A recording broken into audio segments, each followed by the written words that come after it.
All right. Good evening, everybody. Good evening and welcome. Welcome.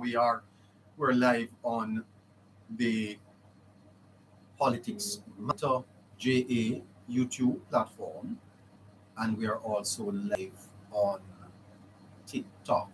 TikTok Politics Matter. Today was a very sad day in Jamaica. I've never met Mr. Mackenzie, but Mr. Mackenzie is the Minister of Local Government. And that image of Mr. Mackenzie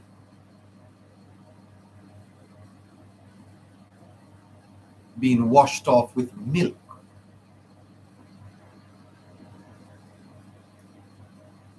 is an image that will stay with me. And what is worst is how it has been treated by some in the opposition.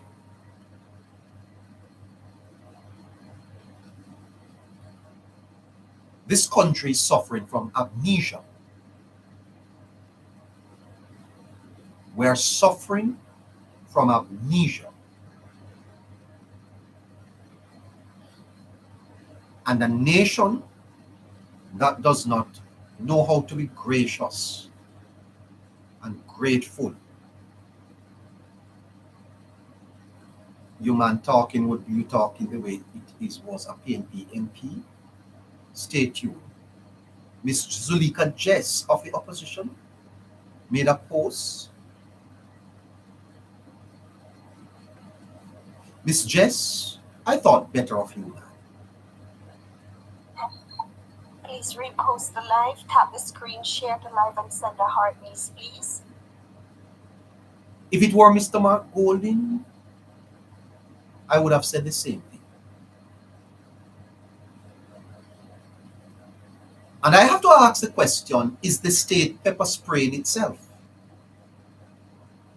Is the Jamaican state pepper spraying itself?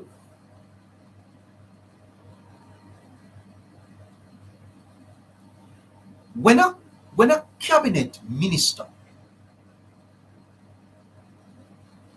is pepper sprayed, it is tartly.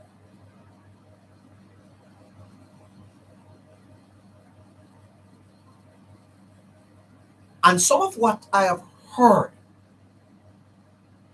I don't know. I'm going to tell you the truth. This country need help. Help us, God. Help us. Help Jamaica. We're suffering from amnesia. We are ungrateful. We are barbaric. You know, I think there's a theologian that said that man is wolf. Man is wolf to man. I don't know if you know that man is man's greatest enemy. You know that? Every other creature in this world have treated the other better than man have treated man. Man is man's greatest enemy. The heart of men is deceitful and desperately wicked. Look at what Mackenzie has done for Jamaica. Nobody remembers that. But they laugh. Desmond Mackenzie made Jamaica know what mayorship is about. Before Desmond Mackenzie, we didn't know nothing about mayor. And Scratchy will tell you that Mackenzie is largely responsible for the rebirth of the Jamaica Labour Party. Man is man's greatest enemy. Man is wolf to man.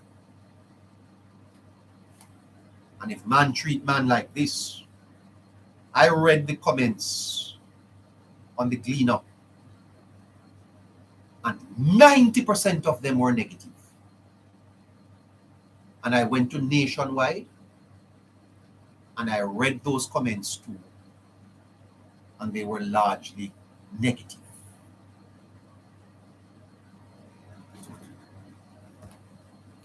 We soon get what we want. The nation is suffering from amnesia. PNP calls it, The PNP have so wrecked Jamaica that we have forgotten how to be kind to one another. There are 2 commandments. If you would give me a minute. The first commandment is that you are to love God. Love God. You know what the second is? That you are to love your neighbor. Neighbor. Love your neighbor as you love yourself. Those 2 commandments are the 2 greatest. And what I saw happen to Mr. Mackenzie is not love. Comrades are online laughing, mocking, ridiculing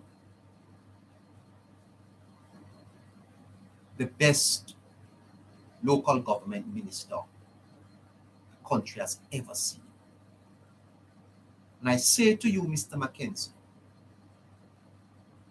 you will go down in history as a treasure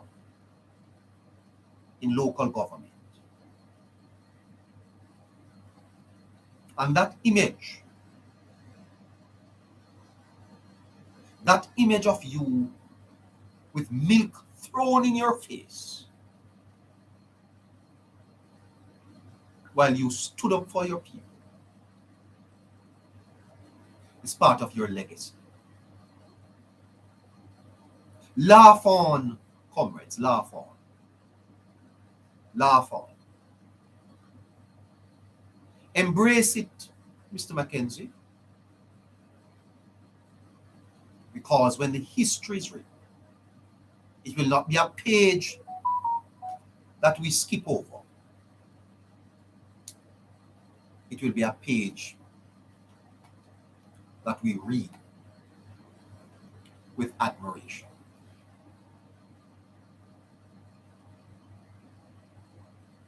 It's not because the minister is above the law, but because it raises a deep constitutional question that the half-wits are failing to examine. Everything in this country is politics. And I pray that Andrew Holness will live. And I pray that Andrew Holness will be strengthened.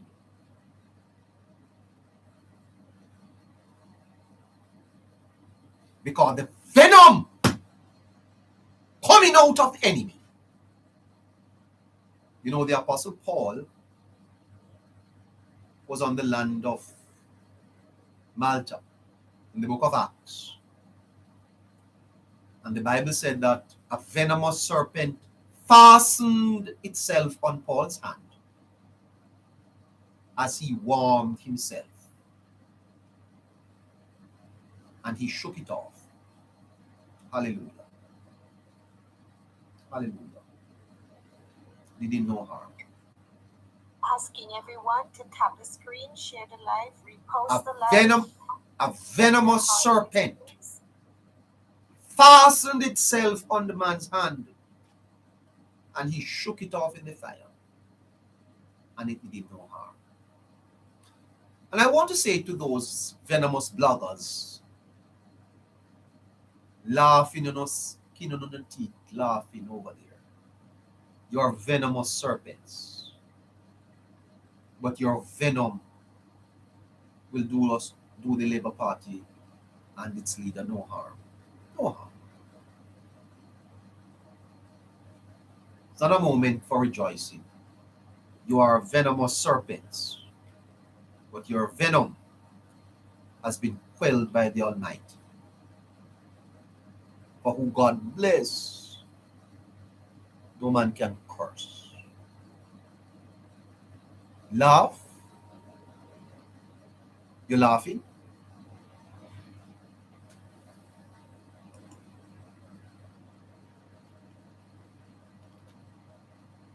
Can the state effectively govern if its own institution cannot recognize, coordinate with, or safely manage one another during moments of public tension? How can the state spray itself?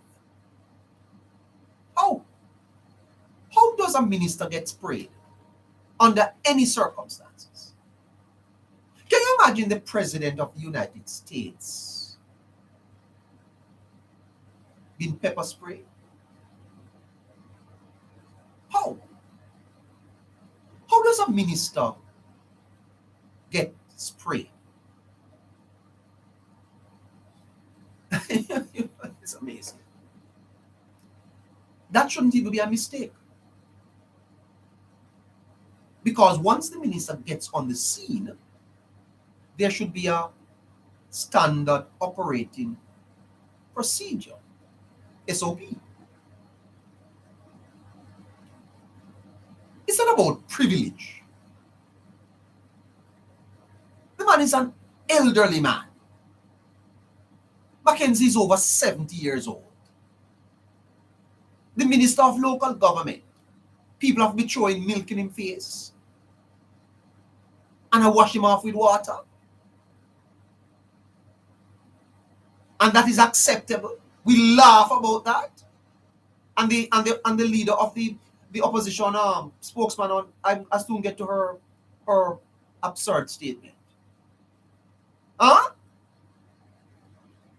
How does that look internationally? Whatever country is this? And you are rejoicing over that? It's not about privilege, it's about institutional coherence.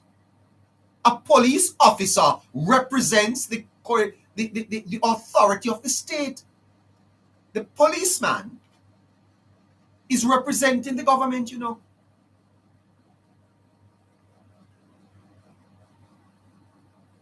A cabinet minister represents the executive authority of the state. And when those authorities collide, the issue is not merely force. It is whether the machinery of government is functioning as an integrated unit.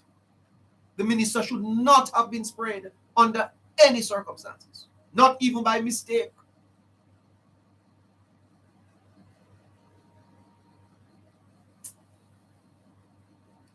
Because the state can't spray itself. Are you telling me that if the prime minister was there, he would have been sprayed? Let me ask that question. If it was Mr. Golding or the prime minister, would they have been sprayed?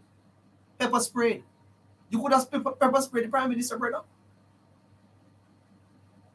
And what suggests that if it was the prime minister in that position, he would not have been sprayed? Imagine the prime minister of Jamaica with milk on his face.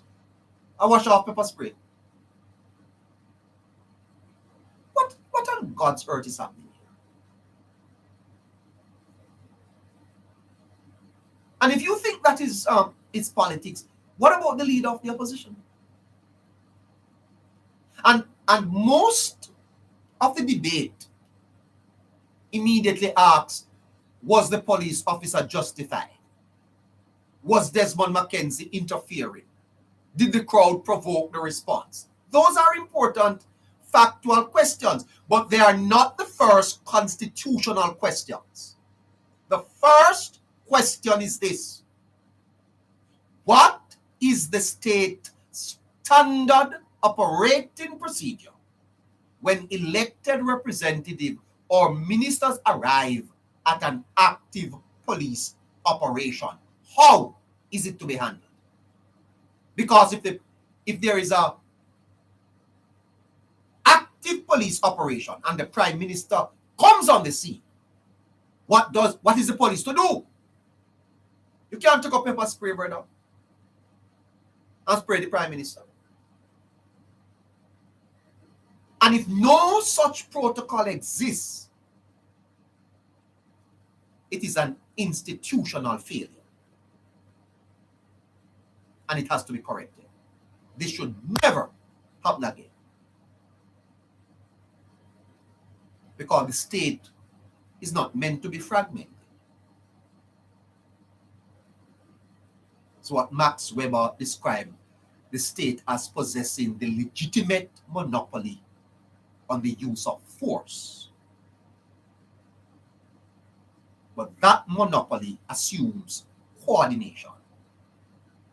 Where you use force, force can't just be used arbitrarily. It has to be coordinated. The police do not possess force, listen carefully, independently of the government. The can of pepper spray is the government's can. It's not the police pepper spray, a government pepper spray. And you can't spray government.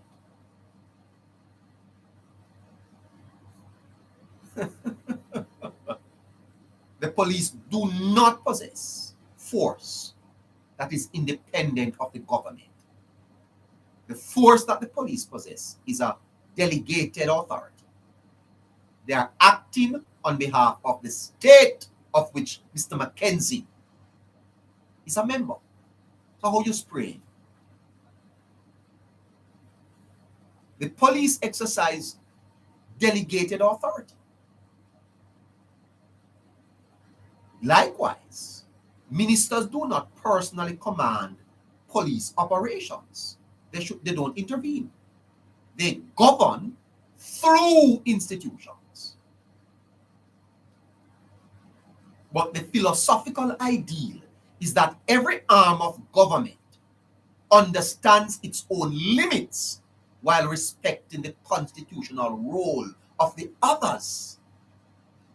If that relationship breaks down publicly, then the legitimacy of the state is going to suffer.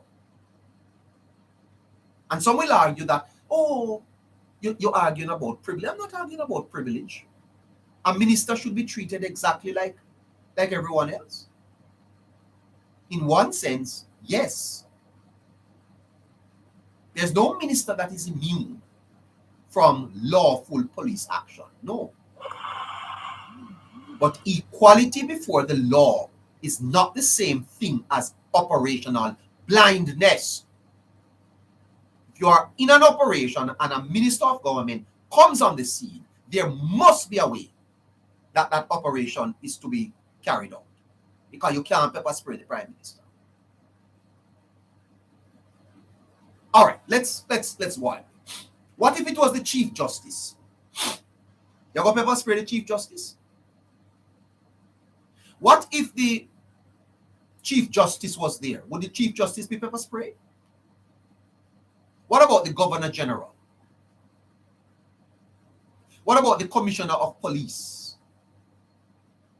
The Director of Public Prosecution? The head of the military? The Prime Minister of Jamaica? What if the Prime Minister had a head of government with him, the President of the United States? Would you pepper spray him?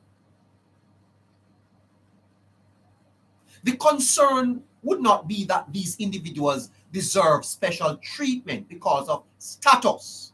That's not the point.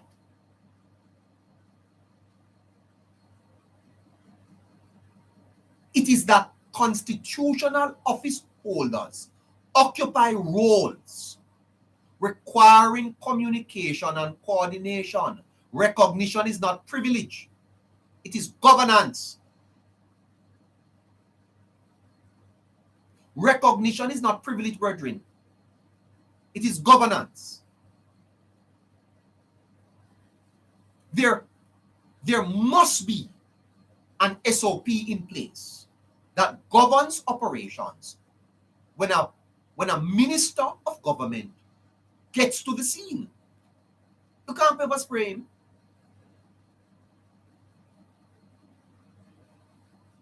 It's not a banana republic we are running here, so man.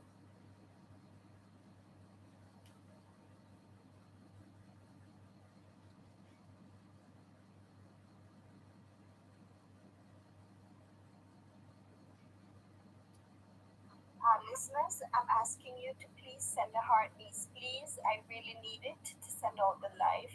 And for those of you on YouTube, we're asking you to like and subscribe to the channel.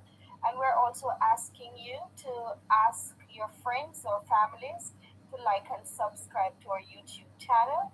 We need to get to 1,000 subscribers. Thank you much.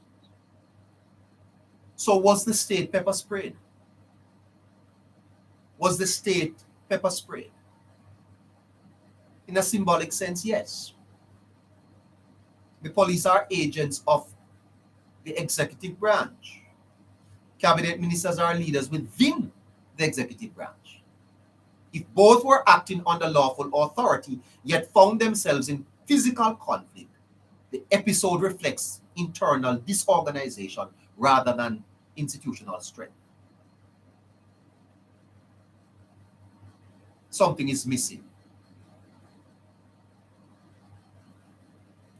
If the facts are substantial as reported, the incident should not have occurred.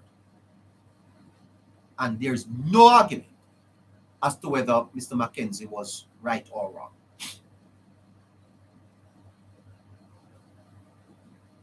Let's go to Zuleika Jess. Miss Jess put out a statement on this matter. I'm going to read it for you. Listen to this. Will not get any damn monument of a hero's park. May I tell you, boy, after Crawford taking political 3 points next September. When I hear Cliff Hughes already, Cliff Hughes make we know say this stepping down that Dwayne Vaz did. It's not just so. I've been telling you a long time. When it comes to Mark Golding, anytime Mark Golding say one thing, look for another. When Mark Golding do one thing, look for another. But Mark Golding is a puppet leader, and you can see it. They've assembled all these people in an attempt to win an election, and then him really don't give a damn about Jamaica. That's just how PNP function. But we have to really play deep right now, because remember, a bunting bring Birchall into the party. So once them get rid of Mark Golding, then they go fight against Damon again, and they go say, no, we have to take control of the party, and then they're going to use Nikisha as a marketing agent. That remember, Mark Golding loyalist them. A bunting loyalist them. Remember, I said them come up with FinSac, you know. They cannot be trusted. They're ruthless. What do you think? Very interesting. I'm telling you 2 days ago, say, Mark bringing Cousins to attack Spark. Monday, you see Cousins in the newspaper. But the thing about Cousins is that Cousins are not about fixing no road. But look at what the people have said about Cousins right. That's up. We are saying Dayton and clean up his image, but Dayton now going nowhere because we're not going to make him lift down what he did to Vaz and the apology that he put out on the paper the other day. All right, a little more of that later on. Here is what Miss Jess said. First, they came for the youth on the corner. And we said nothing. This is the opposition spokesman on justice, responding to the pepper spraying of a cabinet minister. This is the type of leadership that has been offered by Mr. Golding. And why do I say Mr. Golding? Because as a leader, you are also responsible for your members. And the way how I know politics run is, just come out and chat. You coordinate, you caucus. There is a process by which statements are reviewed that reflects the position of the party. So Miss Jess is a spokesman on the shadow cabinet. Now, if you're a member of the government's cabinet, they have what is called not executive, but collective responsibility. Collective, which means that's once a decision is made in cabinet, all the members, even those who don't agree, have to support. So collective responsibility. The opposition should operate in the same way. So this is the position of the party, the PNP. And if it is not the position of the PNP, then the leader ought to have come out and said, no, this is not the position of the party. Ms. Jess, withdraw that statement. A government minister has just been pepper sprayed. If it were the leader of the opposition, it would have been wrong. If it was Miss Zuleika Jess, it would have been wrong. If it was Miss Nikisha Burchell, it would have been wrong. And listen to what Miss Jess writes. First, they came for the youths on the corner, and we said nothing because we thought it was just garrison business. Then they came for the taxi drivers and the street vendors, and we said nothing. With taxi drivers and street vendors they came for, because we thought it didn't affect us.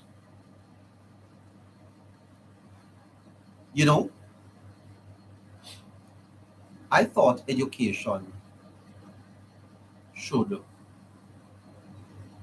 enlighten us beyond mere politics. Miss Jess is a lawyer, She's a lawyer.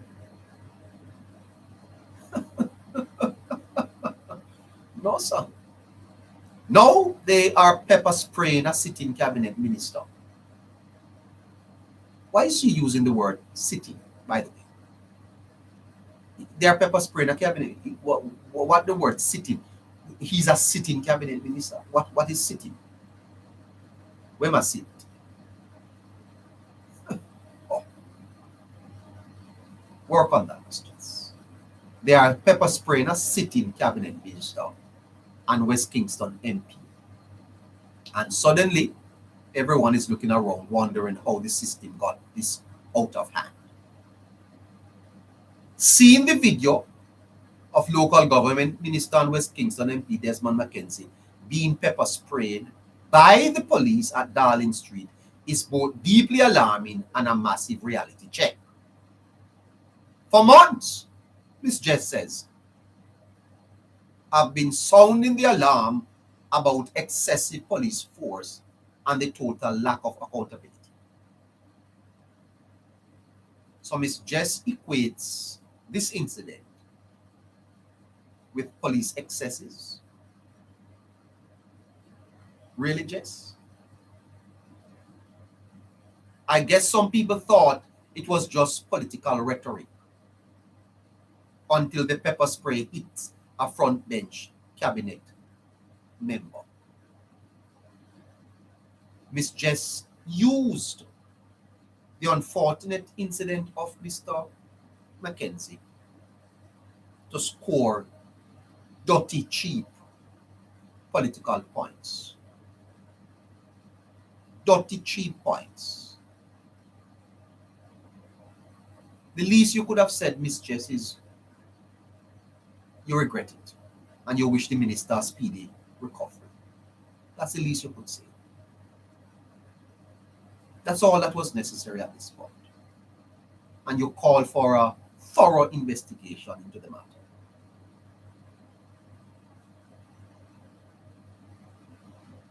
That was not the place for it to take a cheap shot at the minister. Let's be real, Ms. Jess said. If a sitting member of parliament and high-ranking government official gets treated like a hostile suspect after a fatal shooting, What chance does the average unrepresented Jamaican have? If the badge doesn't respect the briefcase, it certainly isn't respecting the youth on the corner. If the state is literally blinding its own ministers, who is actually visioning our security? And then she goes on to say, my thoughts are with the minister and the community of West Kingston as they deal with the double trauma of a community member's death and the blatant abuse of power. Zulika Jess, MP, Shadow Minister of Justice.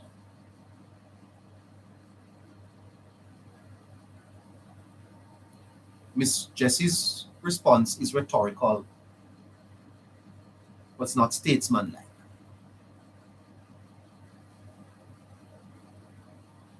Aristotle, you see, emphasized that political judgment requires what he calls practical wisdom. And practical wisdom means resisting the temptation to fit every new event into an existing narrative before the relevant facts are known. Miss Jess does not have the facts, but she has arrived at a conclusion. And she's a lawyer. Because at the time of Miss Jessie's statement, several key facts were unclear.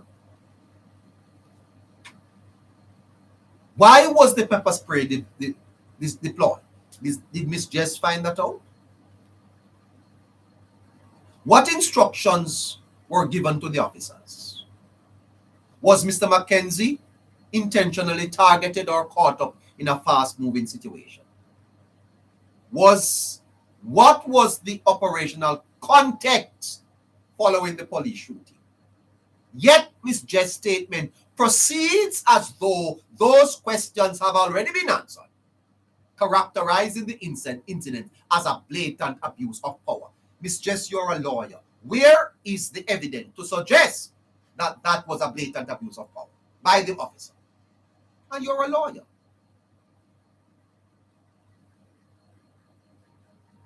You are drawing a strong conclusion before the investigative process has run its course. What you should have done is to call for it. But guess what? Here is a political opportunity to score half a point. And you may have scored half a point with your comrades down there in St. Elizabeth. You didn't score a single point with me.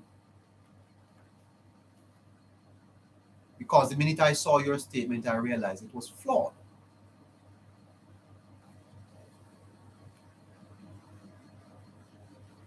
This just transforms a specific incident into a broader moral narrative.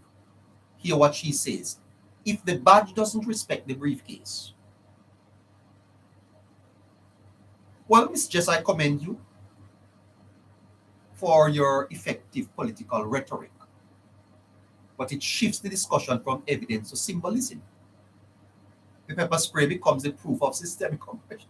The pepper spray becomes the proof of systemic oppression. The minister becomes evidence that everyone is vulnerable.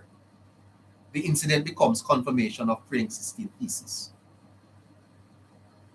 This kind of reasoning should be warned against because it risks treating facts as illustrations of ideology rather than allowing facts to shape conclusions. That's not how you operate in the court, Ms. Jess. Asking everyone to repost the live. You couldn't go to court. Screen, share the live, and keep the comment section very active, please. You couldn't go to court and take this position.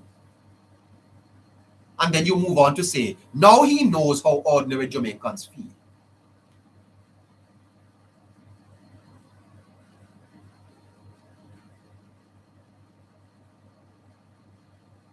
And you know, many people are online are commenting that Mr. Mackenzie is now experiencing what ordinary Jamaicans have endured.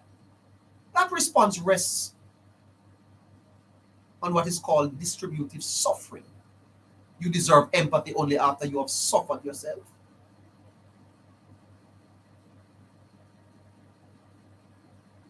The proper response to any person suffering whether a cabinet minister or an unemployed citizen is not satisfaction but concern. Empathy should not depend on status. If a Hitler was pepper sprayed, we should be empathetic. If pepper spray was unintentionally used, it is wrong. Whether it was directed at a cabinet minister, a street vendor, university student, taxi operator, or an unemployed youth, or even you, Miss Jess. When your driver got a ticket and you felt that it was not fair, you challenged it in court.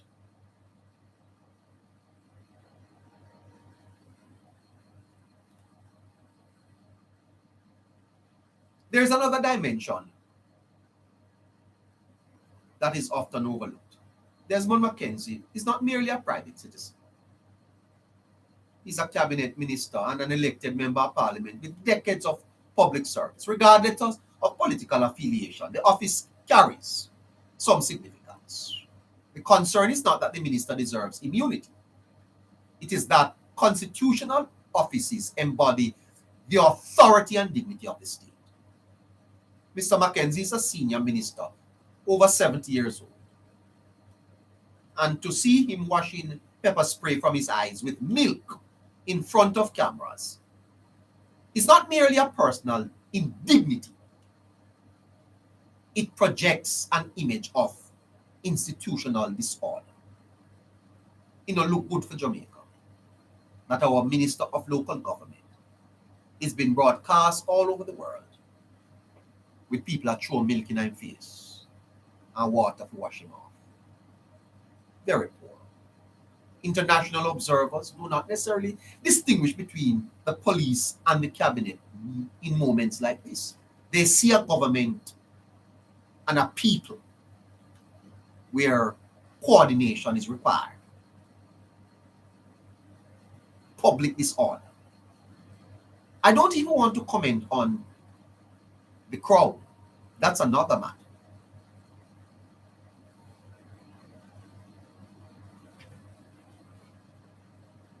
Um,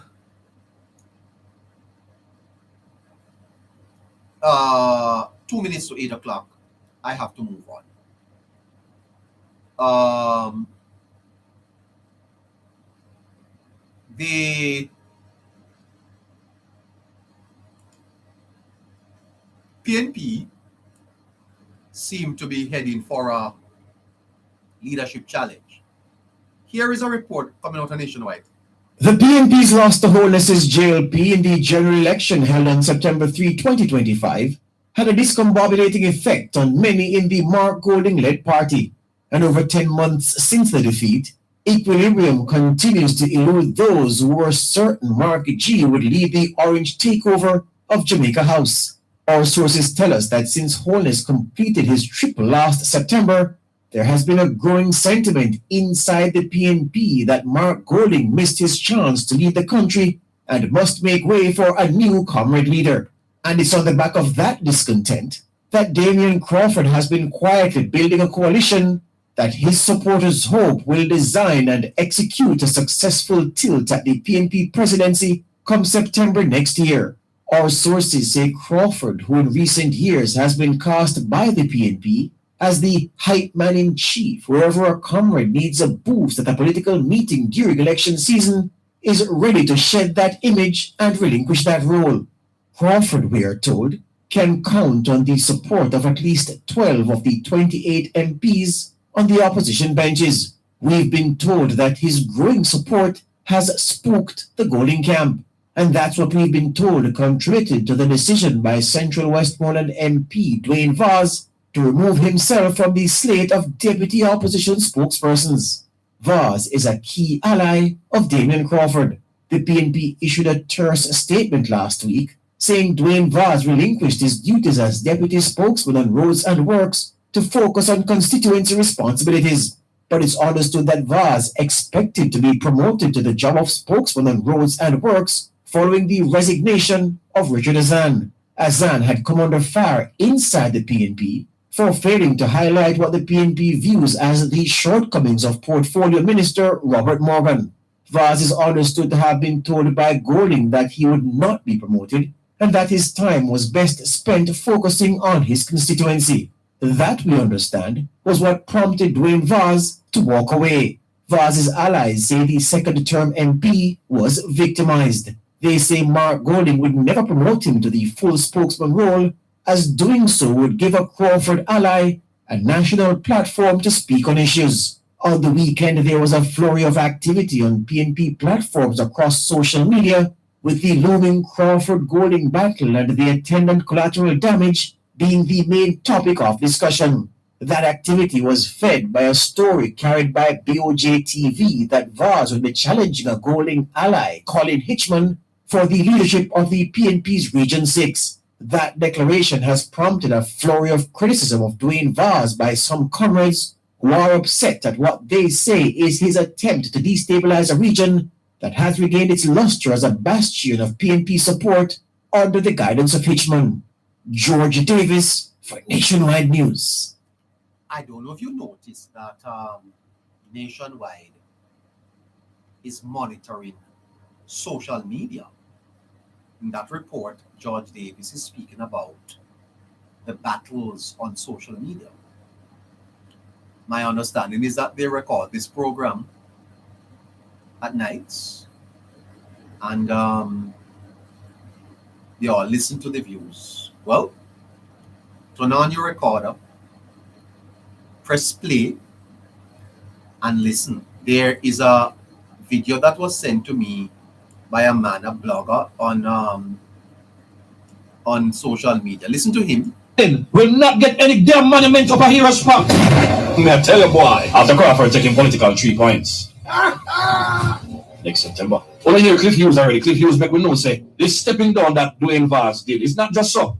I've been telling you a long time. When it comes to Mark Golding, anytime Mark Golding say one thing, look for another. When Mark Golding do one thing, look for another. But Mark Golding is a puppet leader, and you can see it.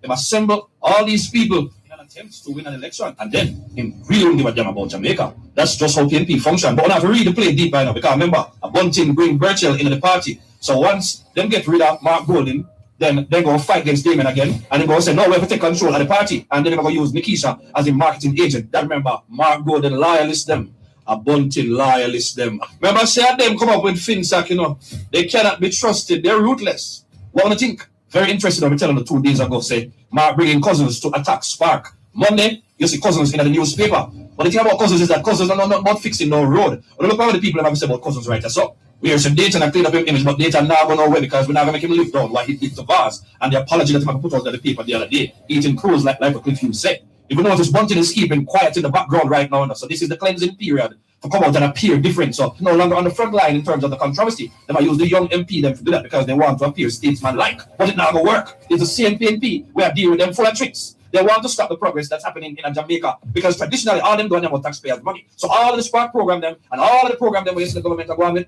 believe it or not, PNP want them all to come to an end. Well, you hear that? PNP want all of them Sparks program to come to an end.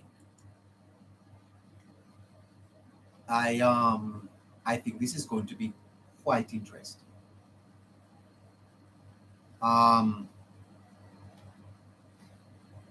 Max Weber, you see, distinguish between holding authority and possessing legitimacy. You can have authority, but you don't have any legitimacy. And that is what Mr. Golding faces. But you know, Golding has been not so smart, you know, because it was clear that Mr. Golding, after the election, had lost legitimacy. A leader can retain the formal powers of office, but you lose the confidence that gives those power political force. And the Jamaica Labour Party know what I'm talking about. Mark Jefferson Golding is not the legitimate leader of the People's National Party. He has the authority. He holds the authority that is derived from the party rules, but his legitimacy is in question.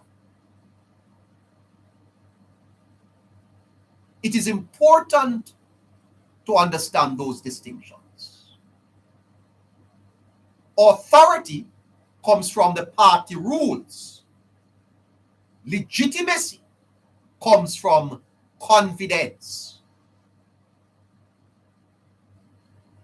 And therefore, the very existence of a challenger signals that someone in the party believes the two have begun to diverge. And I suspect that it's going to go downhill for the opposition from here. My understanding is that there is a growing fear in the party that all its efforts to destabilize the government since Melissa have failed.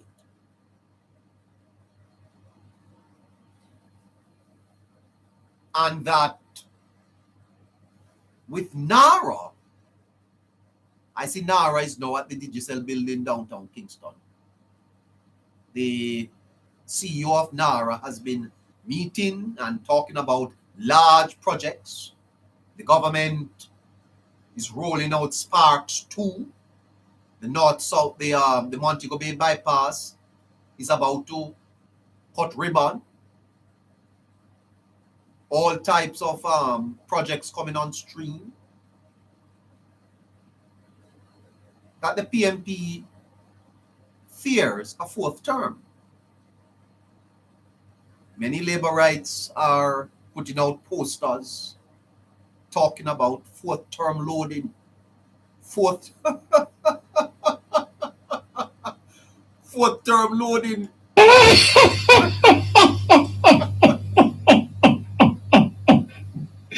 Oh gosh. Fourth term loading is giving Mr. Golding and the PNP all type of psychological wet pants. Can you imagine? 4 terms under them. That would drive any opposition into a quandary. And I hear the Gleaner talking about the Prime Minister is in a quandary. The Prime Minister is not in any quandary. It's Mr. Golding. 4th term. Labor rights. I beg you no. Easy no man. Just take you can't take on the time a little bit. Why make you so? You know? Easy with the comrades and make a bit, man. Just take on the time. Just easy. Don't. The labor rights are driving the comrades mad. They say they don't like when they post their 4th term. 4th term upon them. 4th term. Anyway, that is part of what I understand is driving them crazy. They don't like it. 4th term loading. And therefore, all types of people going to doctor because they're having anxiety. You know, anxiety attacks. I understand that some man stress out. Some man buying Pampers. God, they might have wet pants and running a bed. Diarrhea. You know that stress. You know that stress give you diarrhea. If you stress too long, it make your bowel loose, you know, you get diarrhea. And some people have to be getting up out of parliament, going to the bathroom often. God, they stress out, I tell you. Anyway, under the Westminster system, opposition are judged less by ideological purity than by whether they appear capable of governing. And this is where the internal challenge becomes consequential, because if a party cannot settle questions of leadership internally, can it provide stable national leadership. The fact of the matter is that the opposition face a unique dilemma because governments are judged by results. Oppositions are judged by credibility. You hear that, Miss Jess? Miss Burchell? And here is the mistake that you're all making. The opposition is not suffering from a leadership challenge, a leadership problem, really, you know. The opposition is suffering from an identity crisis. The problem with the PNP is the PNP is stuck in the 1970s. The old boss of the PNP can't come over the hill of the 2000. People stop drive Morris Oxford in Jamaica. Here, they might drive Crown. They might drive Mark X. They might drive Beamer. They might drive Benz. And you still offer them 70s Peugeot. You know those, you remember their little orange color Peugeot? Mr. Manley carrying some Peugeot in Jamaica. If you were that comrade, you couldn't get one. And they come in orange, you know. You remember them? And who remember the Peugeot car? They come down in an orange color. Socialist, you know. Socialism dead. You me tell you, no? J-Tour people are drive. Socialism dead.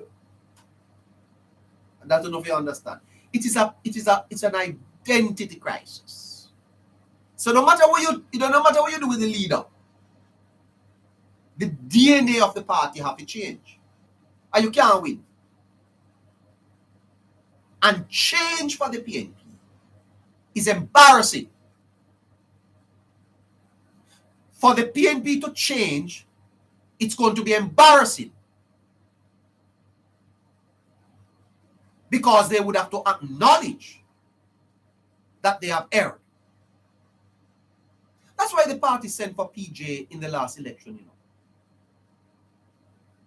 And tried to get Obiaman to go up who he was part or wake up Mr. Manley.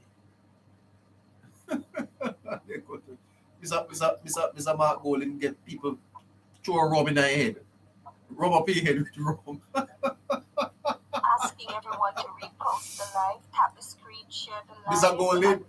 Mr. Golding, go find. YouTube, please subscribe and like our channel and please share it as well.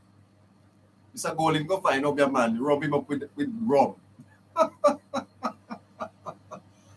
I tell you, Marky British, rub him up with rum to win election. Eh? Gone up a hero's circle, gone try wake up Michael Manley. You hear Dayton Campbell say, Mark Golding is Michael Manley reincarnate. That is the type of politics that they're offering to Jamaica. The politics of Michael Manley. Guys, Michael Manley is dead. Michael Manley is dead. That's what God said to Joshua. Moses is dead. Move on. Move on from Mandy the Man. Move on from PJ. Move on from Portia. What is the new vision for Jamaica? Every election, we know I try to wake up Michael Manley. I try to resurrect PJ Patterson. Taking out Bobby Pickers, get out in bed in a wheelchair. I carry him go. We're not going to wake up Portia Simpson Miller. The Jamaica today is a different society. It's a society that is exposed to the geopolitical realities of the world. Everything is on their phones. What you have new to offer? every election, you know, I try to wake up Michael Manley, right? Dress him up in a Karen Barnes stage. What is that?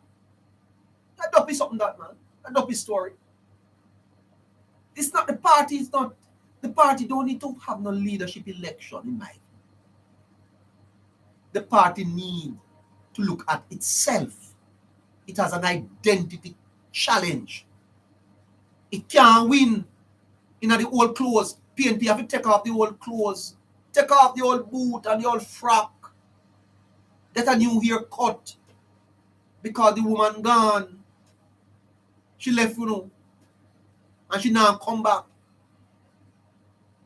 Right? So whether Crawford or Golding, no difference in that moment. Because the problem with the PNP, it's a problem of leadership. It's a problem of identity. You don't know what you are standing for. What does the party represent to 21st century Jamaica? And unless you can define that, you're dead in the water. Mark my word. Dead in the water.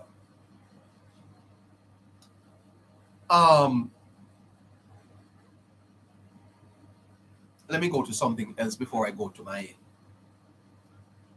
callers. Let me go to something else before I go to my callers.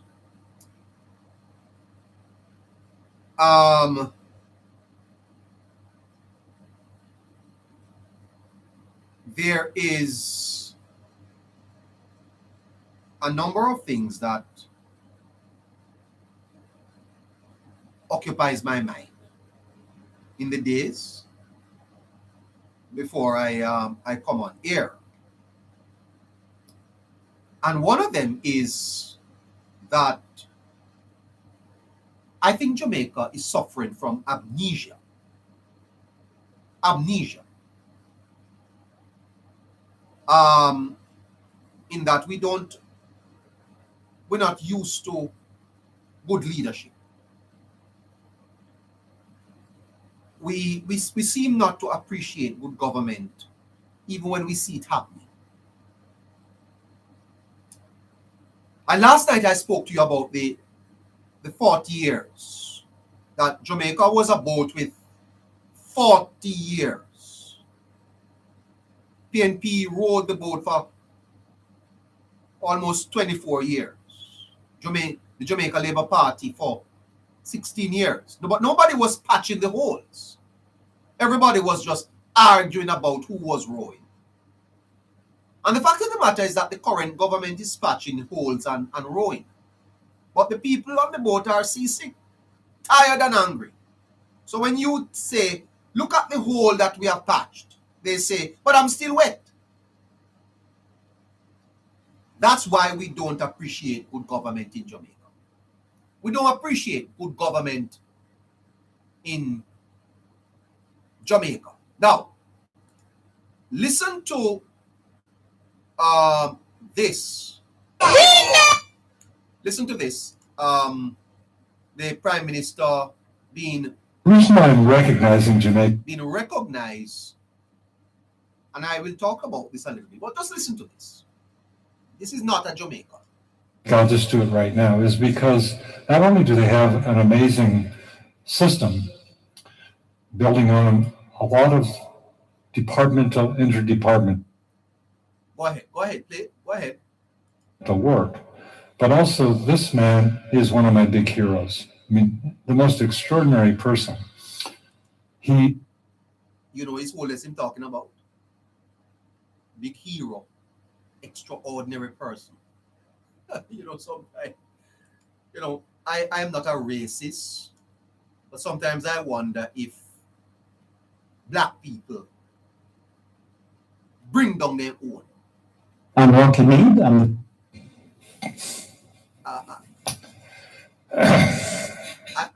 I wonder about it. On his face. I don't know if black people don't know how to appreciate their own success from a fellow man. Is that our problem? Why is it that the world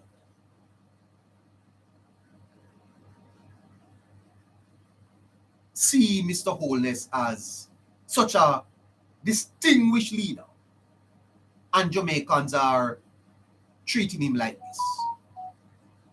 Why? It's almost like we suffer from an inferiority complex. We feel that we are inferior. I don't understand at all. It is shocking. Anyway, listen to this. Listen to it. Thank you.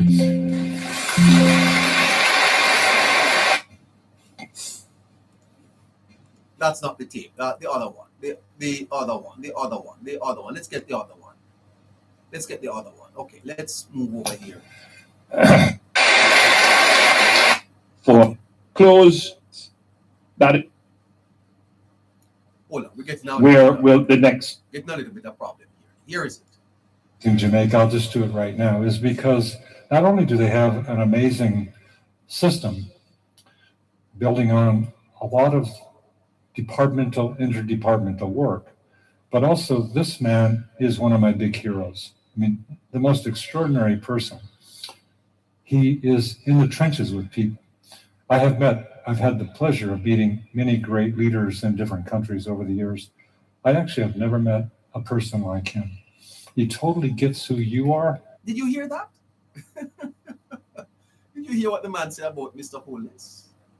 Man said he has been around the world and he has never met a man like Andrew Holness. And I tell you, Jamaicans, you know not gonna know yourself till you're back against the wall. But in the interest of Jamaica, I pray it never happen. We don't have the best leader, and we don't. You know, if I had time, I would show you. You see, that there are some people in Jamaica that want the country to go back to chaos. They benefit from chaos. And some of you middle class people that have politics matters. Politics matters. You better get up and get involved and go to the polls. Don't leave your country to the malignant influence of money. Don't leave your country to the malignant influence of money. You will regret it. Andrew Holness need more support. I'm not even going to get a chance to go to the dinner tonight. I'm going to have to just extend this, you know, because I have a lot to say. Neighbor, please allow me a minute, please. For our listeners over on YouTube, we're asking you to just press that X at the top and press the thumbs up to give us the likes on the video, please, and asking you to subscribe. 250 people over there. Yes, but we would like to get some likes, so we're going to ask them to just press the X at the top and go over where you see the thumbs up. Just press the thumbs up and then you can go back in the chat. Please, we're asking you to do that for us. Thanks much. Yeah, there is a struggle in Jamaica against order. A lot of people in Jamaica want the country to return to this order, to informality. It's the clash between formality and informality. Hustle. Some people make money from hustling, and they're resisting the transformation of the society. Even crime pays. It is not in the interest of some, for there to be a low crime rate, because that is the business they are in. Hustle. And this is a fight, Don't you ever think it is easy. And it is many people in Jamaica, including businesses, want the PNP to be back in power. Because Jamaica must never shine. And I saw it today. Jamaica must never step up. We must be a country run like a banana republic, with aspirations that we will never achieve. Dreams, but we never wake up. Dream on, Jamaica, but don't wake up. You hustle your bread today, and you hustle it tomorrow. But you mustn't have savings in the bank. That's the type of society that many want us to have. Jamaica must not. Sometimes I wonder, if there is not a plot to recolonize us, to keep us on the periphery of success, like the Israelites, going around and around in the wilderness, but never entering in the promised land. 40 years they spent going around the wilderness, but they never enter Canaan. And sometimes I wonder if there is not a plot to keep Jamaica going around the wilderness and never enter Canaan. Because when you listen to some of them, some of the civic groups, and you listen to the opposition, and you listen to some of them in media, I don't hear nothing from them that suggests that they have the country's interest at heart. Nothing. Nothing at all. And that is the difference between Jamaica today and Singapore. Singapore built a nation. We are built party. Singapore built a nation.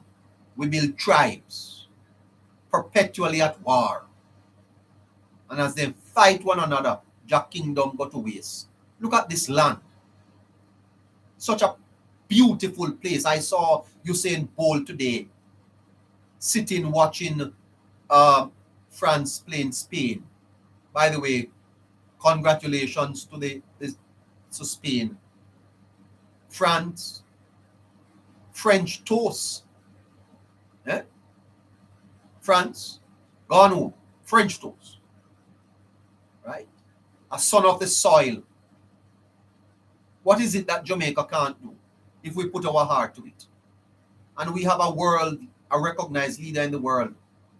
You listen to them on Facebook, we say, Bon me Sotil. Not because I'm a wholeness loyalist, but I'm a Jamaican that understands government and governance and what it takes to grow and build a country.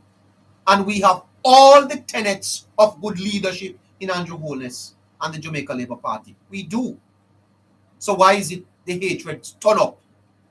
Every time Jamaica move forward, the hatred turn up. Every time the country is to press forward, the haters come up, turn up.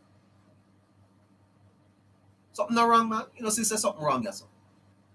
And I know what is wrong, but sometimes you can't even say everything on a program like this. But I'm telling you that there are people in Jamaica that don't want Jamaica to succeed.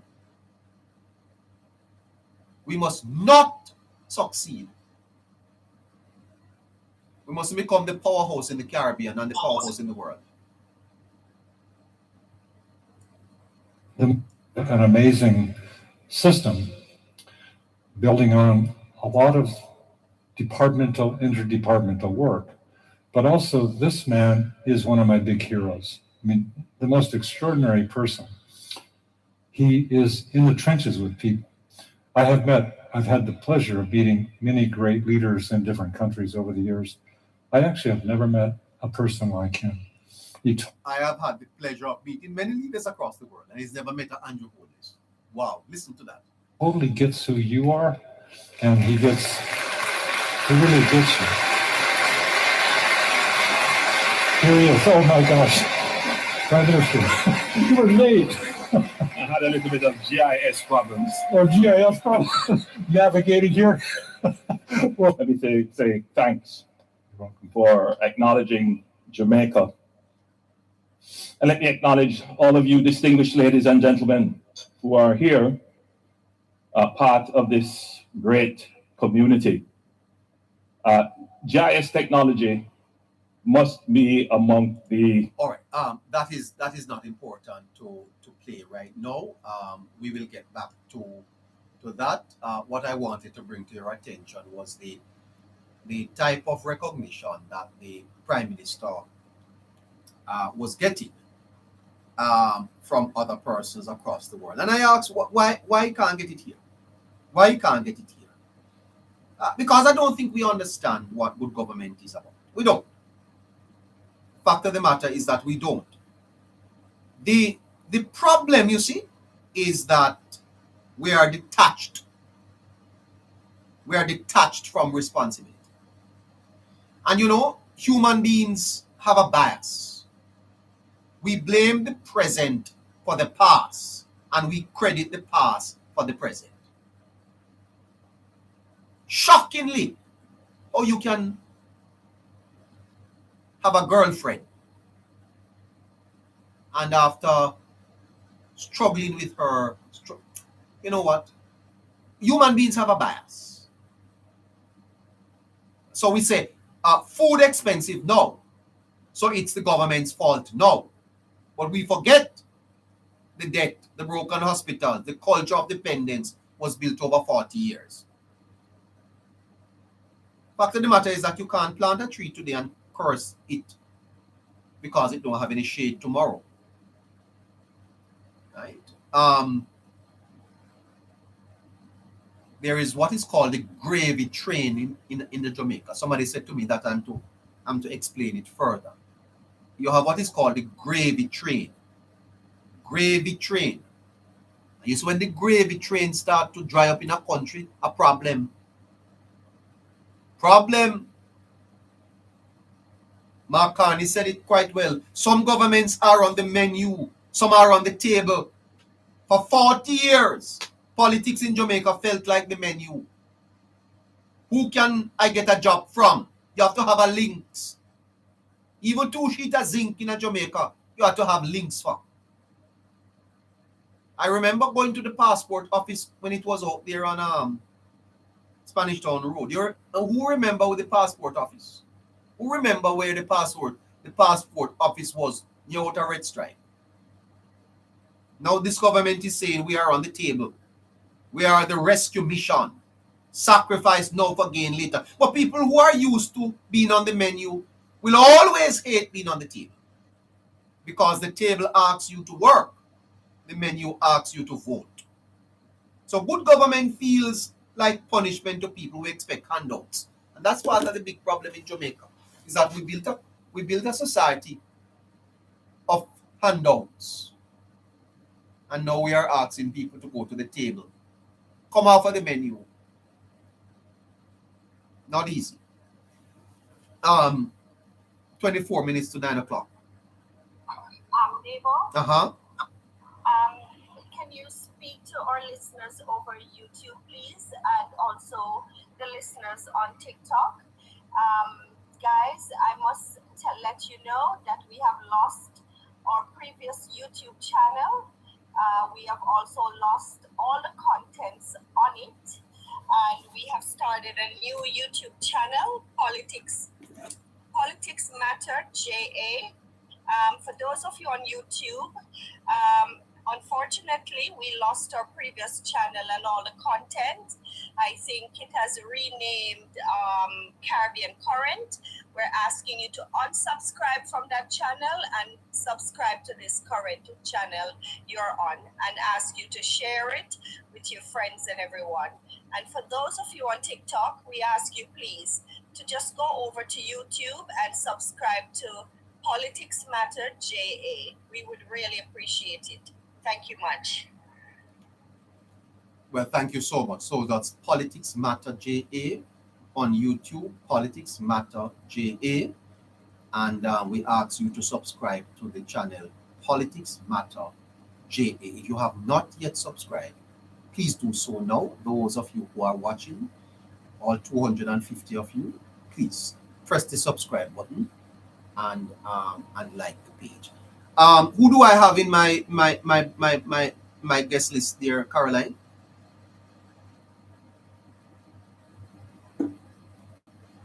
Who do I have up first? 1 minute, neighbor. All right, so thank you again for tuning in. Please remember, Politics Matter JA on YouTube. Good night to you, sir.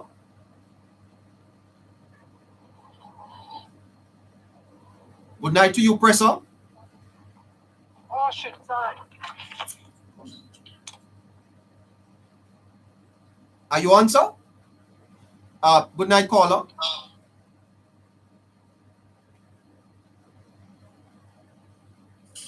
Charmaine, good night. Charmaine, good night.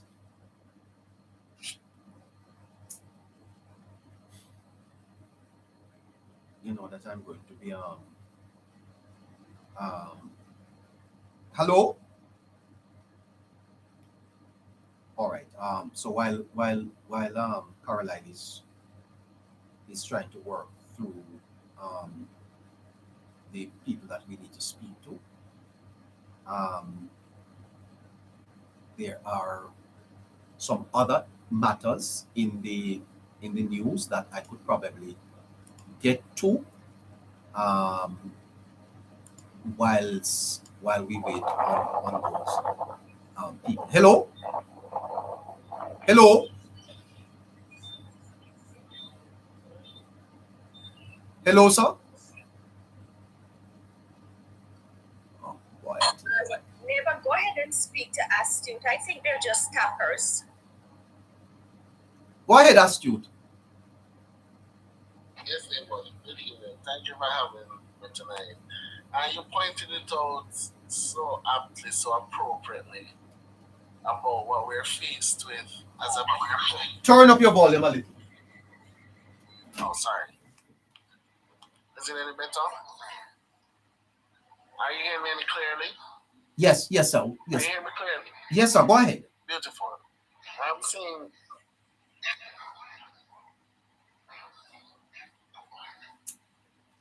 Oh God, sure. What's happening here? All right. Sheldon. Sheldon. Hello. All right. Harry, go ahead. Good night, neighbor. Good night, everybody. Yeah, good night. Good night, Harry. Well, go on. What are things? What's on your mind? Why, neighbor? A lot. But we can segue most of it. Right? Yes. Yes. Because I want to start with what I saw happening with Minister Mackenzie. Mackenzie. Okay. Yes. Go ahead. Right? And the response I saw from Jamaicans on social media. Oh God, Harry, you read the comments? Neighbor. Oh my God, I'm shocked. It's something I wish a lot of persons who made the post would have even use 1% of their brain cells to think before they put out those responses. So we went still, Harry. Is that how Jamaicans are?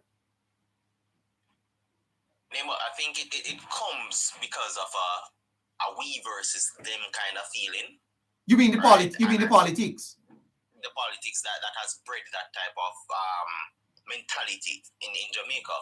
Now, when we look at it in a neighbor, the truth of the matter is that people did not see a man or a human being first in the position. They saw color. They saw prestige, they saw somebody who is ahead of them. Oh God. And that for me sends a message to say that, listen, the psychological damage that has happened among our fellow men and women is larger than I thought. Uh-huh. Because this, for one, this is a global platform, social media that is, right? So every and any comment made doesn't stay within a specific domain, right? And it's also a representation of those who write it. So Yes. it's sending two messages. That one, we don't look out for our brethren. We don't see people in leadership as humans, for one. And two, it sends a message as to what we think of anybody that may be at a higher status, whether that is because you see color, or whether that is something you see somebody in a position that you would want to aspire into. But you can't get there. And as such, we coin this word to say bad mind and jealousy or hatred Uh-huh. is rampant in the psychological aspect of the people who's being led by somebody like a Mr. Mackenzie. The very people that he's putting his all in, devoted most of his life, right? Probably 75 to 80% of his life has spent in politics to try and make Jamaica better, and to see how easily it can be rolled off the tongue to dispatch this man, to despise him as well, right? Knowing that it could have been anybody. In fact, even the Prime Minister's name got dragged into it. And I asked myself a question, Harry, that how can this happen? Because if it was the Prime Minister there, and what I'm hearing is that the lady took a little cover, would the Prime Minister have been sprayed? Asking everyone to repost the live, please. Send the heart me's and share the live. It's a question that we need to ask. Yes, and this is the thing about it, neighbor, is because what I've grown to see before, somebody like Edward Seaga when he came down, so you saw the difference. First of all, an issue of this magnitude happening in that area of Jamaica, and you'd see Edward Seaga come down. And yeah. Oh, Harry's breaking up here. Boy, I tell you, we have these little technical. Can you hear him? You hearing me, neighbor? You broke up there for the last 10 seconds or so. Oh, I was saying, when we look at somebody like Edward Seaga when he went to handle things of this matter, of this nature, Uh-huh. everything and everybody fell in line, not because of fear, not because of the status in terms of where he holds in the political hierarchy, but out of respect for both him as an individual and what he stood for. Yes, and that is the point I'm asking, is that did they not realize that this was a cabinet minister who came on the scene or was there? How you spraying? Neighbor, I think the only person that could truly give us a full breakdown as to what happened within him or herself, because I'm not sure if it was a male or female that sprayed, and give us a walkthrough as to what the mental state was in that moment. Yeah. Right? Talk to me about the image, Harry, of the cabinet minister with milk on his face being washed off down there. It looks horrible. It sends a devastating message throughout the society, locally first, and on the international stage, it's a stain that will take some time to be removed. And sometime is one in which, neighbor, we don't get to determine how long that stays there, no matter how hard we work. And to see how easily that stain can be placed and how hard it is to remove should have let every single person those included, specifically the security force and that member, to think twice. Because this case could have easily been escalated. What if he didn't pull the pepper spray? What if he had pulled the gun? What would he have been able to say to justify it? Why do you think that the people responded like this online, Harry? Because the online response has been largely negative. Well, here's the thing, neighbor. The narrative online has been one that is trying to paint the current administration and its members in a bad light under one main circumstance, and that is they don't think the government handled the Melissa recovery well. Oh. Because majority of the comments I've seen Uh-huh. are linked back to Melissa. Boy. And most of the comments are extremely uninformed. Can't the government Because just print some money and give them all $1 million? Sure, why not? Just print some money and Any amount they want, neighbor. Any amount. about five. When Just reality print some hits. money and give them $5 million each. They should be happy. They will be happy. Yeah, man. Until that 5 million goes away, until inflation skyrockets, until the reality of how the real world works come to their doorsteps. Because it is not the fact that people want to just hate in a neighbor. It is the fact that they've been fed this hate. My Remember, God. there's two things. I read the Gleaner There's today. two I parts. really comment. Sorry, Harry. And I was trying to gauge how many positive comments I saw there. And I was saying to myself, and then I went over to Nationwide and looked at the post too. And it was, because I think Nationwide listeners were largely supporters of the Labour Party. It was shocking, the response. Shocking, I must tell you. Neighbor, it was distasteful. And for me, it is unacceptable to everybody who made such comments, because what they're seeing and their mindset, is something Zulika just played on. Can you imagine? Because Did you hear? Did you read her release, Harry? I spent a little time on it. I heard you already, and I listened for the specific choice of words, because Zulika just is a lawyer, right? An educated individual.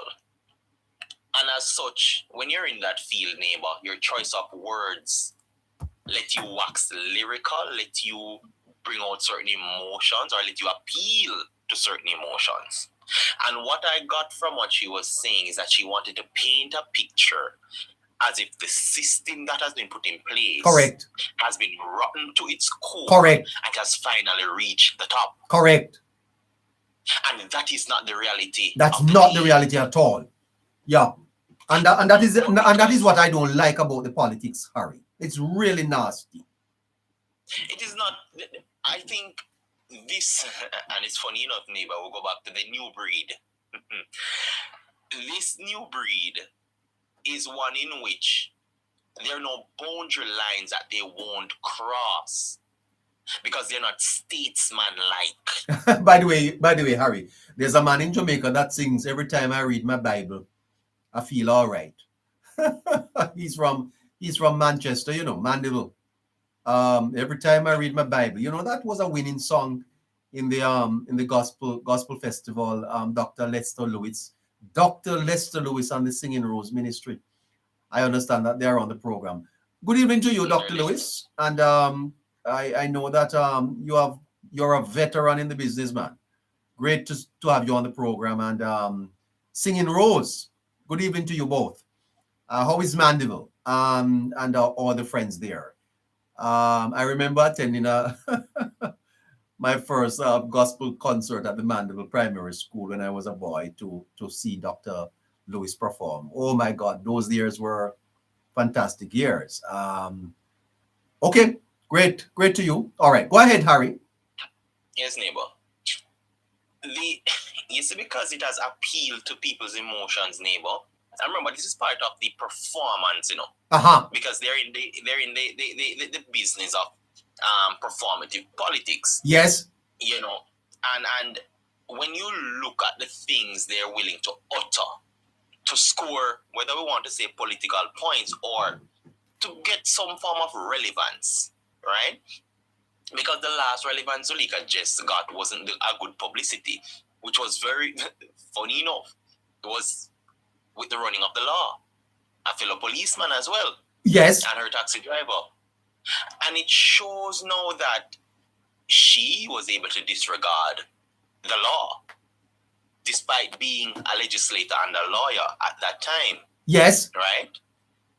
And no one to paint the picture as if the system that she's also a part of, let's not fool ourselves, right, has been rotten to the core and has now, started affecting those who thought they were untouchable. Well, that is the response that generally came out from most of the comments I heard online today, and I wonder, is it that we have progressed, Harry, but our people psychologically is trapped in the 90s? Is it that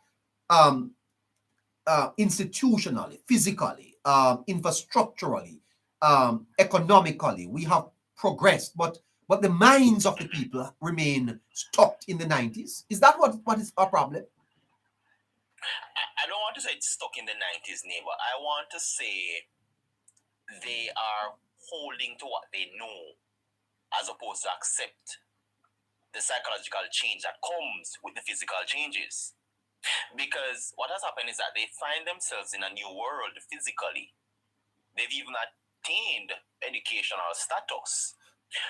But what you can't take is the experiences that shape the psychology that they're unwilling to release. Because to be fair, Harry, when last have we heard of an incident down there in West Kingston? I can't tell when last, neighbor. Right. In fact, I can't tell when last we've had a rodeo of this manner in quite a while. Been years. So, exactly. So when you look at it, it is a very people who just get a little reminder of what they were and they cling to what is familiar. It's not that they relapsed in its entirety, They just got a reminder as to what it was. And it brought certain level of emotions. It is like somebody who is a alcoholic neighbor, right? Who have done the work for quite a little while. And just one moment, they fail themselves in that one very moment to something that was familiar. And they relapsed a little. That is what we're seeing happening with quite a number of Jamaicans. Because I can tell you, neighbor, if you take them out of the situation that they're in, what they're being fed, and put them in another environment, you will not get the same response. But because on social media, we have whole heap of lip services or finger services, every and anybody think they can say and do anything on social media. We call it social media badness, neighbor, right? Yes. Everybody's very vocal, but when you put them in person to say it, Yes. act on it, they quiver, they step back because they know within themselves that in reality they would not say such a thing, but because they can hide behind phones and devices, they feel empowered, but they're really cowards. Because if you are willing to put certain statements out there, you should be willing to stand by it. And majority of those persons will never stand by such comments. Hold on there for me, my brother, member Harry. Let me bring in Dr. Harris. Let me remind my listeners of this. Well, this is a big song out of Lester Lewis and the Singing Rose Ministry. Every time I read my Bible, I tell you something, Jamaica probably need to read their Bible. I see Pernell Charles online. Chief Charles, how you doing? I tell you, me and you know about them songs, Chief. Every time I read my Bible. All right. Every time I read my Bible. I feel so nice. Bible is needed in Jamaica right now. Every time I read my Bible, I get a little knowledge. I do. Every time I I think Zulika Jess, I would recommend you read your Bible. Get a little knowledge, eh? Read my Bible. Feel alright. Oh, Miss Jess, you need to do better than that. Hey there, Lester. How you doing, man? Me the boat man, you know, say me feel good when I talk about Lester Lewis, Oh, and me feel good when I talk as I play the Bible. you know, say encourage me because right now I feel like I am 73 years of age. Oh, wow. And I'm sitting in a house in Mandeville. But not one pastor in a Mandeville tell me howdy. Not one pastor in a man will tell you howdy. Tell me howdy. Not one pastor in Jamaica, because Jamaica in a whole. In 83, I work with the Assemblies of God, and we plant about 50 churches. And not one person from the Assemblies of God tell me howdy. What you saying to me, Dr. Lewis? Cut your not be man. I want to talk it out because it's been happening to me, and you know, it's quiet. It's quiet on Love FM. It is quiet on TVJ. Gospel J. We don't talk about these things. You understand? And you need to talk about in the music business. Also in the kingdom of God, because Jesus said, my kingdom come, Yes. and my will be done on earth just like it is in heaven. Yes. And but we need to talk about like a man will go and preach, and you hear him talk about Paul. That time Paul did thousands of years ago. Apostle David did thousands of years ago. They talk about this, David, and they talk about Jesus, and they talk about everybody else, but you little daughter in the background. Well, hold on. Let me remind the listeners of who is this talking to us online. Every time I read my Bible. Long time ago in Jamaica, JCDC, gospel song winner, Lester Lewis, Singing Rose Ministry. If you go on YouTube, his songs are all over there. There's lots of them. You know, he's a massive guitarist, you know. Jesus Christ. Matter of fact, when it comes on to gospel music in Jamaica, he's number one. Feel alright. Every time I read my Bible, this was a big song during this song. Did you know that Lester Lewis is the one that pioneered gospel reggae? Yes. I started it. Yes. And so let me ask you, Lester, I don't have a lot of time. What is it that you have been doing in recent years? well, I'm just here rusting out, I would say. Rusting out? I'm not invited again in any other program. The other day, Papa San. What do you mean rusting? Hold on. What do you mean you are rusting out? Rusting out means no one is inviting me in Jamaica. They think that we are old and it's young people time, which is very destructive and disrespectful. And since I am old, Jesus not old too. And since I am old, Paul not old too. Idiots. It turned into something which is the gospel is turning into entertainment and amusement and following the trend. It is not what it's supposed to be. Well, so you said you are still available. You are living in Mandeville, and I'm happy that you are still up. How is your wife, sir? My wife 2 years ago she have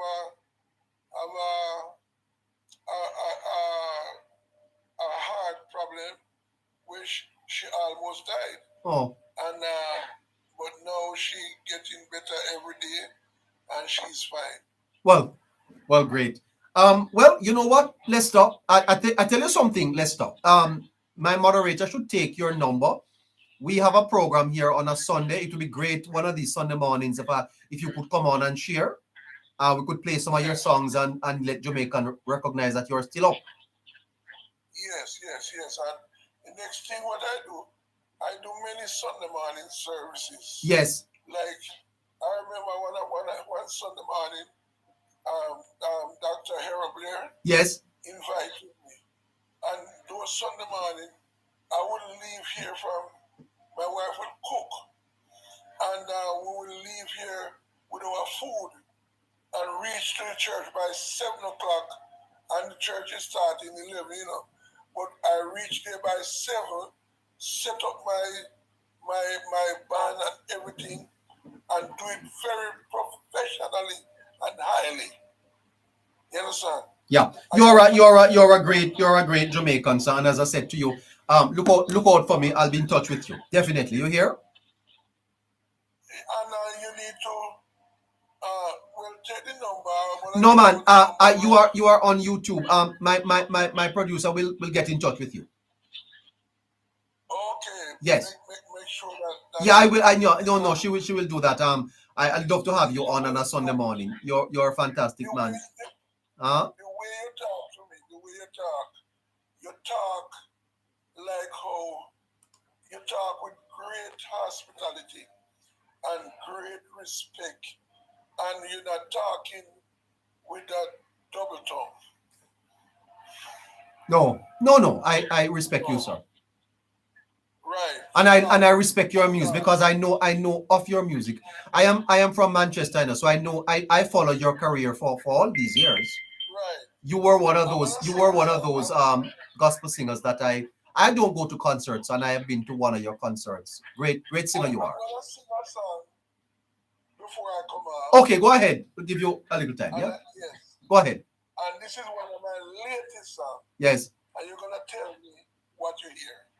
It says, the 21st century ushered us into a world of globalization, economic uncertainty, health epidemic, and political deceit. The disintegration of the family structure, compromise, terrorism, social and sexual confusion. True leaders are hard to find. The missing ingredients is character. The missing ingredients is character.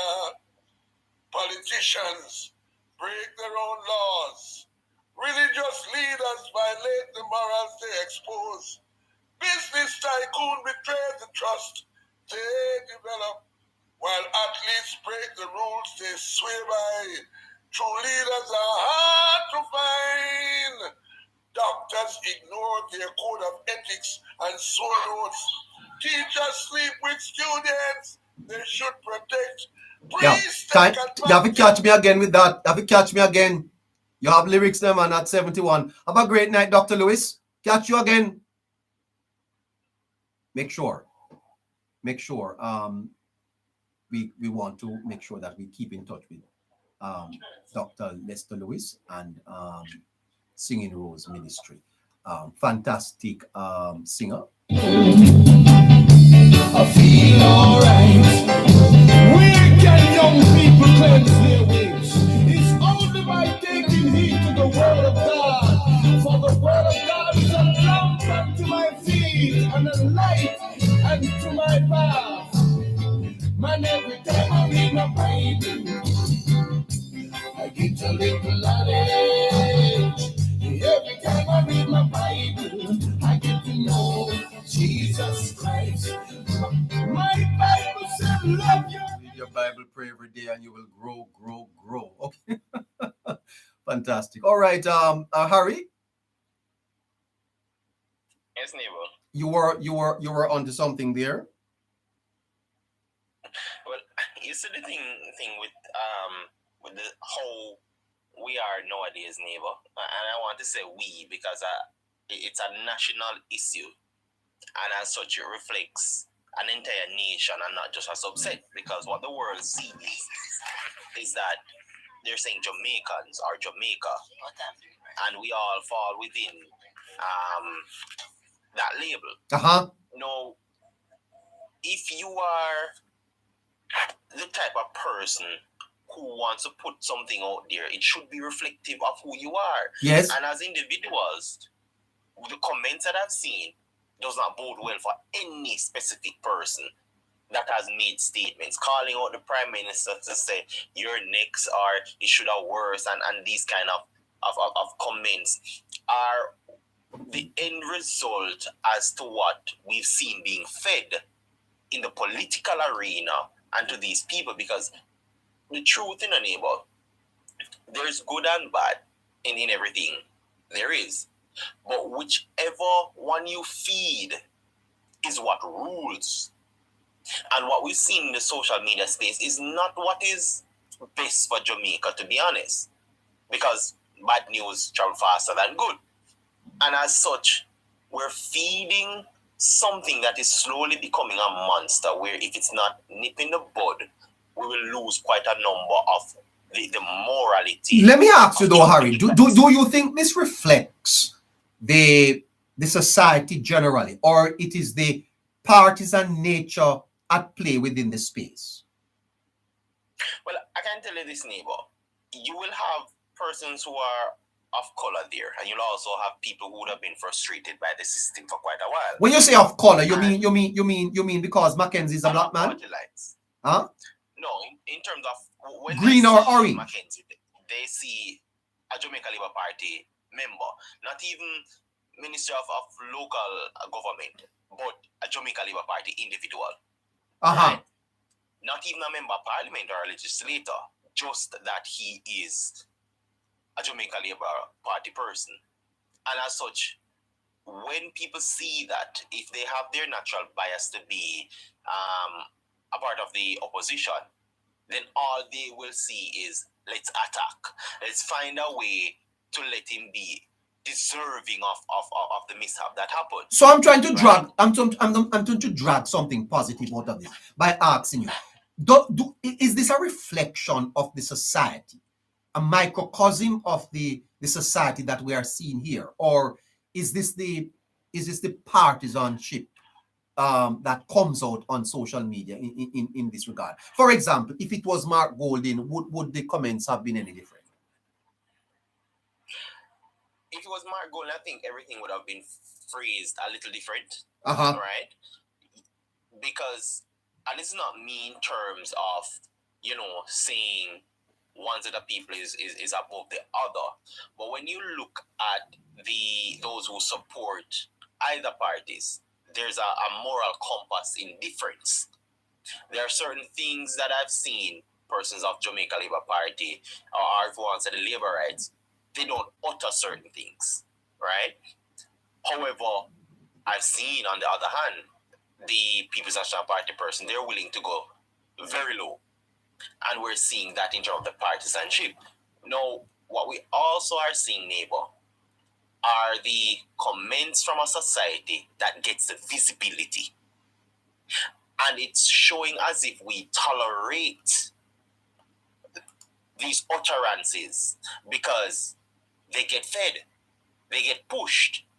The narratives, everything that from the misinformation, the propagandas, anything to try and bring down an individual gets tolerated, because if you don't act on nipping it in the bud or controlling it, then sooner or later tolerance becomes acceptance. These moments in a society, Harry, are moments that sometimes are not analyzed properly, philosophically.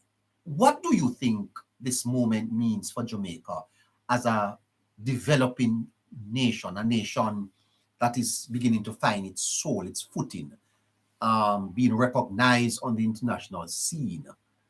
What does this moment represent for you? Well, for me, neighbor, it shows that there's a whole lot more work needs to be done on the psychological faculty. Well, can put it this way: the psychology of Jamaicans needs to be sorted. And it's not something that will be done overnight. It's not something that even will be done in a decade, because you can improve the physicality of the environment, but it takes a lot harder and longer work time frame to sort out the mind. Yes. Because there's so many intricate things. What you're dealing with is many different lived experiences. Yes. And that is how people are interpreting every event, Yes. every act, every statement. And you can't control that. Yes. You can look at it to analyze, but will you ever be given the time to diagnose it? No, because you can't do that on a micro level. And as such, the onus now is going to come down on the individual for whatever help is put out to utilize it, do some self-reflection, look within when it comes on to the window and the mirror, because you have to do that introspection to know, does this act, does this behavior bodes well for the current environment that I'm in, and also does it advance me to be a part of the environment that I am seeing Jamaica going into. Fantastic. You know, Harry, it's I want to go to Infomedia. Mr. Dobney, hold on there a little for me. You see, please. Because you see, Harry, Lindsey Graham passed away a couple of days ago. And I must tell you, Harry, the comments about Lindsey Graham after his death have been quite brutal. So I'm wondering if the wolf in us comes out at times when it just growls, depending on whose side or what is happening to either side. Is politics just a dirty game? How we've practiced it in Jamaica for quite a long time, neighbor, in its tribal nature, has caused what we're seeing. And while it is not as tribalistic as it was before, they're still heavy in terms of traits, still showing up whenever it can in modern day society. Yeah, fantastic. Okay, Infomedia, good night.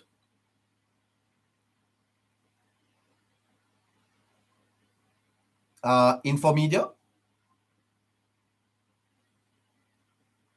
Infomedia, good night to you, sir. No, he's not there. Okay, let's come back to him. Hey, Mr. Dobney. How are you doing? Hi, man. How are you? I am wonderful, and we're very thought-provoking conversation we're having this evening. Yes, sir. Yes. Has the state pepper sprayed itself, sir? Let us accept the fact that something has happened, neighbor, which is should never have happened. And that is something that we have to accept. This should never have happened. But we have to also understand that this society is a reflection of itself in what we do and what we say. Yes. Social media is a significant indicator of those who are willing to speak and how they feel about situations that is happening around them. Yes. There is a silent majority which may not be in sync or accepting of what is happening, but they have not said it. And some who are silent also is saying, yes, you bitch, within the context of saying, of acknowledging and accepting the sordidness of who we are as a people when we want to be. I want to draw inference, neighbor, to the global ranking on the Peace Index. Every single thing that happens today flies in the face of that reality. Yes. Because when you look at Global Peace Index, it speaks to societal safety and security. It speaks to domestic and international conflicts, domestic and international conflicts, the degree of militarization, how the police contains a people within context. Yes. And it also pokes the political instability. Would you go those over? Hold on. Would you go those over for me, please? Just. It's, yeah, Well, go them over. Well, we talk about, as I said, the Global Peace Index speaks to the whole issue of economics and peace within context. It speaks about societal safety and security. Yes. It speaks about domestic and international conflict. And I want to, in this regard, underline domestic conflicts. Yes, which is in every society. Indeed, definitely. It also speaks to the degree of militarization. That is how containing is the police, or how the police is used to contain a society. It also speaks to political instability, violence, and demonstrations as a part of what would have allowed us to rate higher on the peace index rather than in the Caribbean or in Jamaica within context to be rated as number 1 and number 3 across North and Central America. So when we look at all of this, Jamaica being positively positioned, and within 24 hours, within context, there is a situation that flies in the face of that reality. Because no one can say that the police, based on civic knowledge, is not aware of who Desmond Mackenzie is. Okay, so you are saying that question is not debatable. They knew that he's Mr. Mackenzie. That is my point. They know. And so I look to another situation where there is a quest building. One, we need early elections. We also need to target every performing politician within the context of the impact transformative government that we are now being governed by. The fact is, the desire to destabilize is real, neighbor. It is real. But how you reach there though? How you reach there though, Mr. Dobney? Tell me how you make that leap. The utterances that we are hearing, the response to these situations by prominent figure who is talking about those who feel that they are untouchable is now being touched is a dangerous statement. You mean Zulika Jess? That is correct. A legal luminary who's supposed to know better. Well, I don't know if she's a luminary, but she's a lawyer. Within the context of, look here, in other words, you are a learned individual. Yes. You are an educated individual. Oh my God. Your credentials speak to that. Yeah. But Hold on, Mr. W. Hold on. The program is just about to get hot. Producer, take a break, talk to the people, and let's get back to Mr. Dobney. Are you there, producer? Yes, neighbor. Go right Good evening, ahead. everyone. Thanks for joining us. Good evening, YouTube. Asking everyone over there to like and subscribe to our new channel, and also to unsubscribe from our previous channel. And for those of you on TikTok, could you please tap the screen, share the live, repost the live, and send the armies. Okay, neighbor. Fantastic. Thank you so much. 19 after 9 o'clock. Listeners, we are in third gear now. Mr. Dobney is introducing something here that is fascinating. Mr. Dobney is suggesting that the policeman knew that it was Mr. Mackenzie. Mr. Dobney? It cannot be suggested that he never know.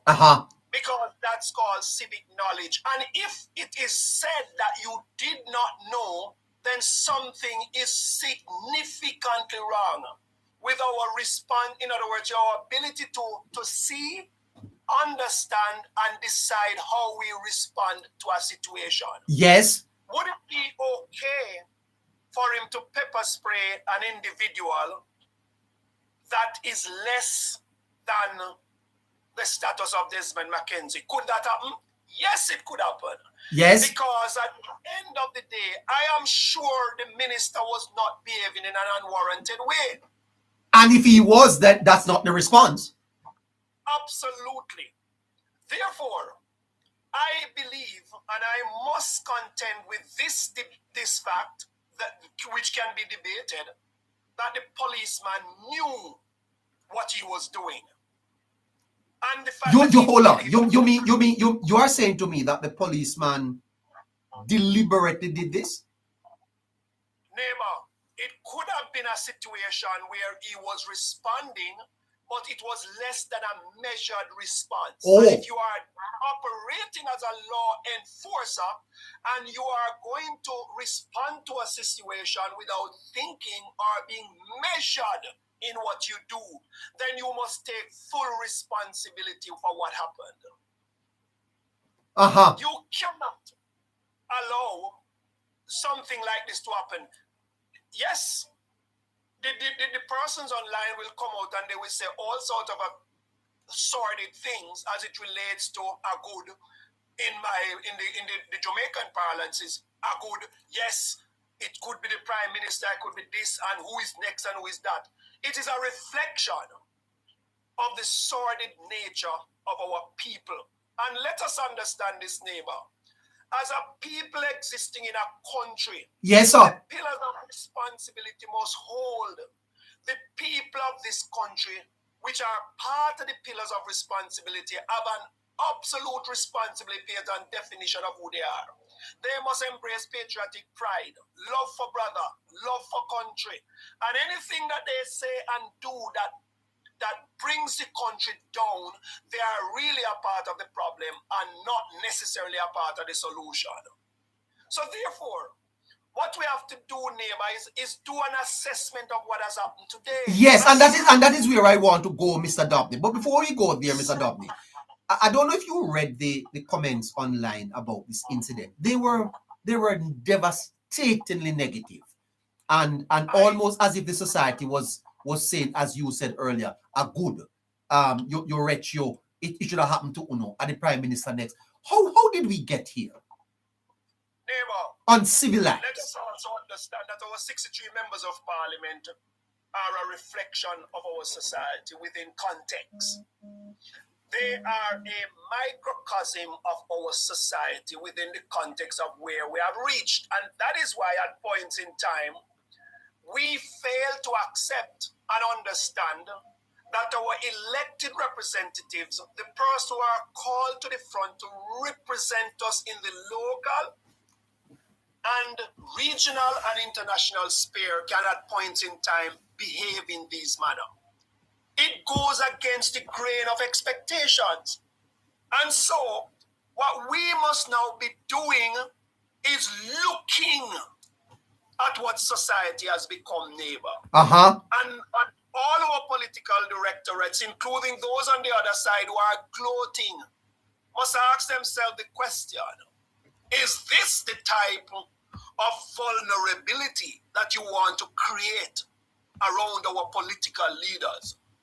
And again, there also has to be a rebranding of the term politics and politicians, neighbor. Yes. You expect everything from the politician, but you treat them with disdain. Oh my They have God. not received a salary for so many years, but the fact that a party decides to be courageous in giving the politicians that increase, a majority of society comes out against them. The fact Say is, that neighbor, say that again, Mr. Dobney, because it is worth repeating. Neighbor. Say it again. the fact is that you expect every single thing from your political leader. But yet you see them in such a manner that you give no respect. Look at this. The politicians were not given a salary increase because the political boldness did not reside with the crop of politicians in the past to take the bull by the horn, to give the politician a decent salary and hold them to a higher level of accountability. Have we reached that level of accountability yet, neighbor? No, we have not reached it. And so there is a lesson to be learned. How do we reposition the political office and align the politician with that political office so that the respect of a people can be paramount in how you treat What you are saying is that once an elected representative comes on the scene at a protest like that there should be a standard operating process on how that person should be treated. Absolutely, neighbor. And you cannot deny that reality. The person is representing an office. Yes. He is the member of parliament. He is a responsible individual to have the capacity to speak to a people, both the police, and say stand down if necessary. Yes. And both to a people to say stand off if necessary. And he must be respected. Because he is representing them. Absolutely, neighbor. So when you have a breach of those protocols, then something else has manifested itself in our country. Yes. And we have to fix it. We have to fix it, sir. Yes, that's exactly true. It must be fixed. Because, neighbor, understand this. We know that Desmond Mackenzie come out of West Kingston. There could be a bloodbath down there today, you know. Uh-huh. Because people could have come to the assistance of Desmond Mackenzie, you know. But that did not happen. That did not happen. The fact of the matter is, when situations like these, we must thank God that it did not escalate itself. You mean that the citizens could have retaliated? Of course. Of course. He have a support system down there, but the logics of it is that there are some of us and some of our people who are restrained, and it reflects how far we have grown. We have grown, so all is not lost. We have grown, and so what we must do is look at the positives and look at what could have been. I like Mr. Dubney that you started with the peace the peace index, and then you brought it into this matter, and you think that this is a blur on that good news. Absolutely. And yet you have a part of the political structures within this country is now gloating and talking nonsense. This is part of how you must judge them according to their public responses to these situations. Brilliant. Yes. We must judge them according to this. You're brilliant, sir. You're quite correct. And when you are doing your investigation, neighbor, we should look at the social media comments, yes, and determine who are these people, because to speak about it without an assessment of who they are, thank you, it may very well blur the reality of what is society reflecting. Because I can tell you, neighbor, there can be a staged response. Look at what is happening to Desmond Mackenzie. Go onto that platform. Do what is necessary. Respond in a manner that throws egg on his face and throw egg on the administration, throw egg on Jamaica. Who would have been interested in doing this? It is those people who have demonstrated the capacity to do these things. Are you saying that the opposition is so coordinated that that response could be coming out on media immediately? Look here, neighbor. They are very effective in doing things that are counterproductive to the transformative mission of this nation. And I'm going to tell you, neighbor, let us also accept this fact that anybody who dare speak out against what they are doing without the voice of the population echoing those sentiments may very well find themselves at risk. Neighbor, what you saying to me? We are heading down a slippery slope. What you saying to me? Neighbor, we are heading down a slippery slope. And Jamaica, through a program like yours, must be alerted as it relates to we must take it to them. We must govern at all costs. We want to govern this country because where the current administration is concerned, not Nagwan. Who would say that, neighbor? Is it a well-thinking Jamaican? Is it a well-thinking Labourite or a well-thinking PNP whose children is benefiting and he has been without prejudice? My God. Would he be saying this? I beg to differ. So I'm going to appeal now, neighbor, to to all the well-thinking labor right across the length and breadth of this country, let us guard against civil unrest as it relates to a coordinated effort to destroy this country and return us back to the 70s. Let us guard against the utterances of every member on the other side who does not allow themselves to be measured in their response. What I would love to hear Mark Golding and his team coming out and saying, this cannot be condoned. Thank you. Pardon me if I heard it, or if it was said, but I have not yet heard it. Thank you. We must demand an apology from all those who came out to show support for that reality manifesting itself and making it look as if it is a great thing that has happened. Oh, good in their regard, because their objective ploy to destabilize the country is happening in the now, and it must be cauterized, neighbor. If it is not cauterized, then we are going to have a big problem on the horizon, because they must be called out for who they are, and to say any utterance in this regard should be considered an attack on the state, an attack on the people of Jamaica, and an attack on good governance. We cannot condone this, neighbor. What is it you're saying to me here tonight, sir? Neighbor, it cannot be condoned, and we cannot pretty it up. Look here, Desmond Mackenzie might be a rough, a less than as what you call gentle as we would have want him to be. But Desmond Mackenzie is quite a gentleman, and he holds an important office in our country. Yes, and not to mention how he served well as mayor of Kingston. Look here, he was an exemplary mayor, and Desmond Mackenzie, coming out of a rough society, has been a gentleman to date, and I want to applaud him. Because at the end of the day, we cannot allow or accept an utterance, an attack, a desecration of the offices of any of our members of parliament or our ministers. Not on either side. When on either side, neighbor. And that is why I say to us, as labor rights, as PNP operatives, as Jamaica, let us speak for Jamaica now, neighbor. We're not talking about red, orange, green, or blue. We are talking about protecting the nation's credibility in the local, regional, and international sphere. That's what we must be protecting now.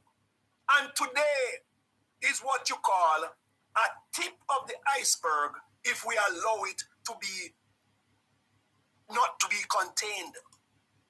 And so we must start calling out those people who have made utterances and those who choose to prepare themselves to make statements must be warned that you are stepping on your own demise.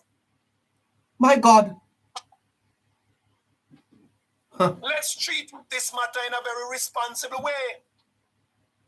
And if the opposition cannot accept and understand this, then they are not worthy of the payment that any one of them get, much more the leader, if you cannot see this for what it is.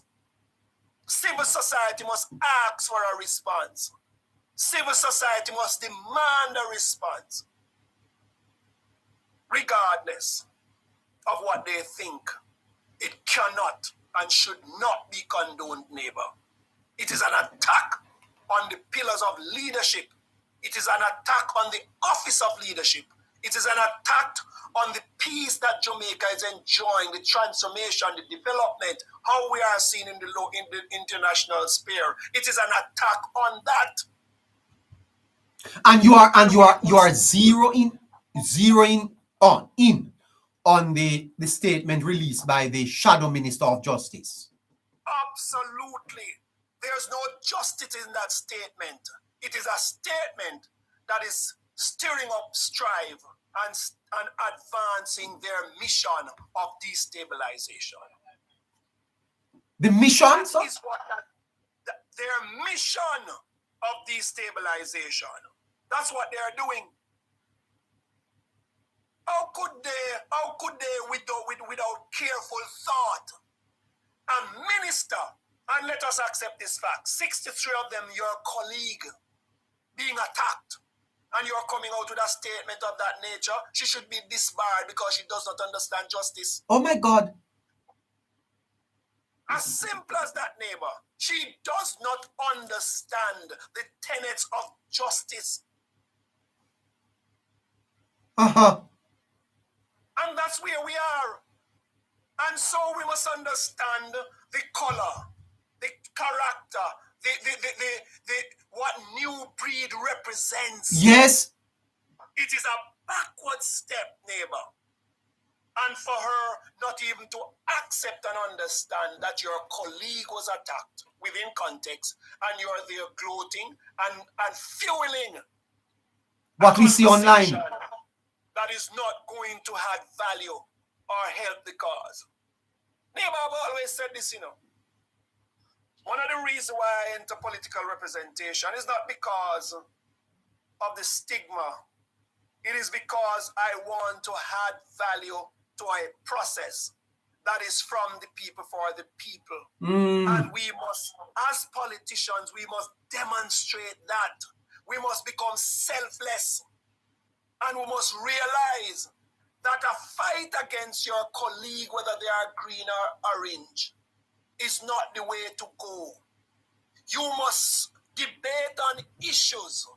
You must put forward positions that are superior to what is contained in the now. Uh-huh. And that will demonstrate who you are as a politician. And if you can't give value as it relates to how the respect comes to you and your colleague, then you are counterproductive and you are not reflecting who a politician is. Hold on there for me, Mr. W. Hold on a minute there. Remember Harry? Yes, neighbor. Remember Harry, how do you respond to Mr. Dobney here? What am I to make of it?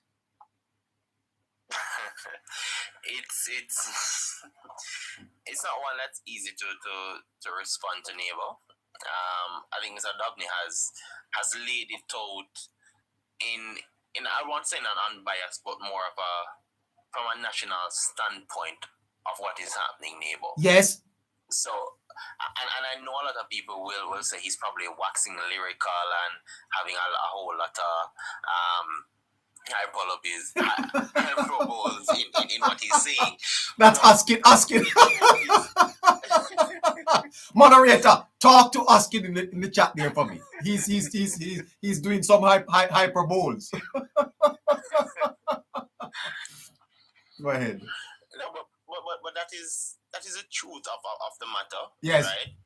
And I mean, anybody who shares a different perspective. Yes. You yourself, Harry, was quite disappointed in Julika's press release.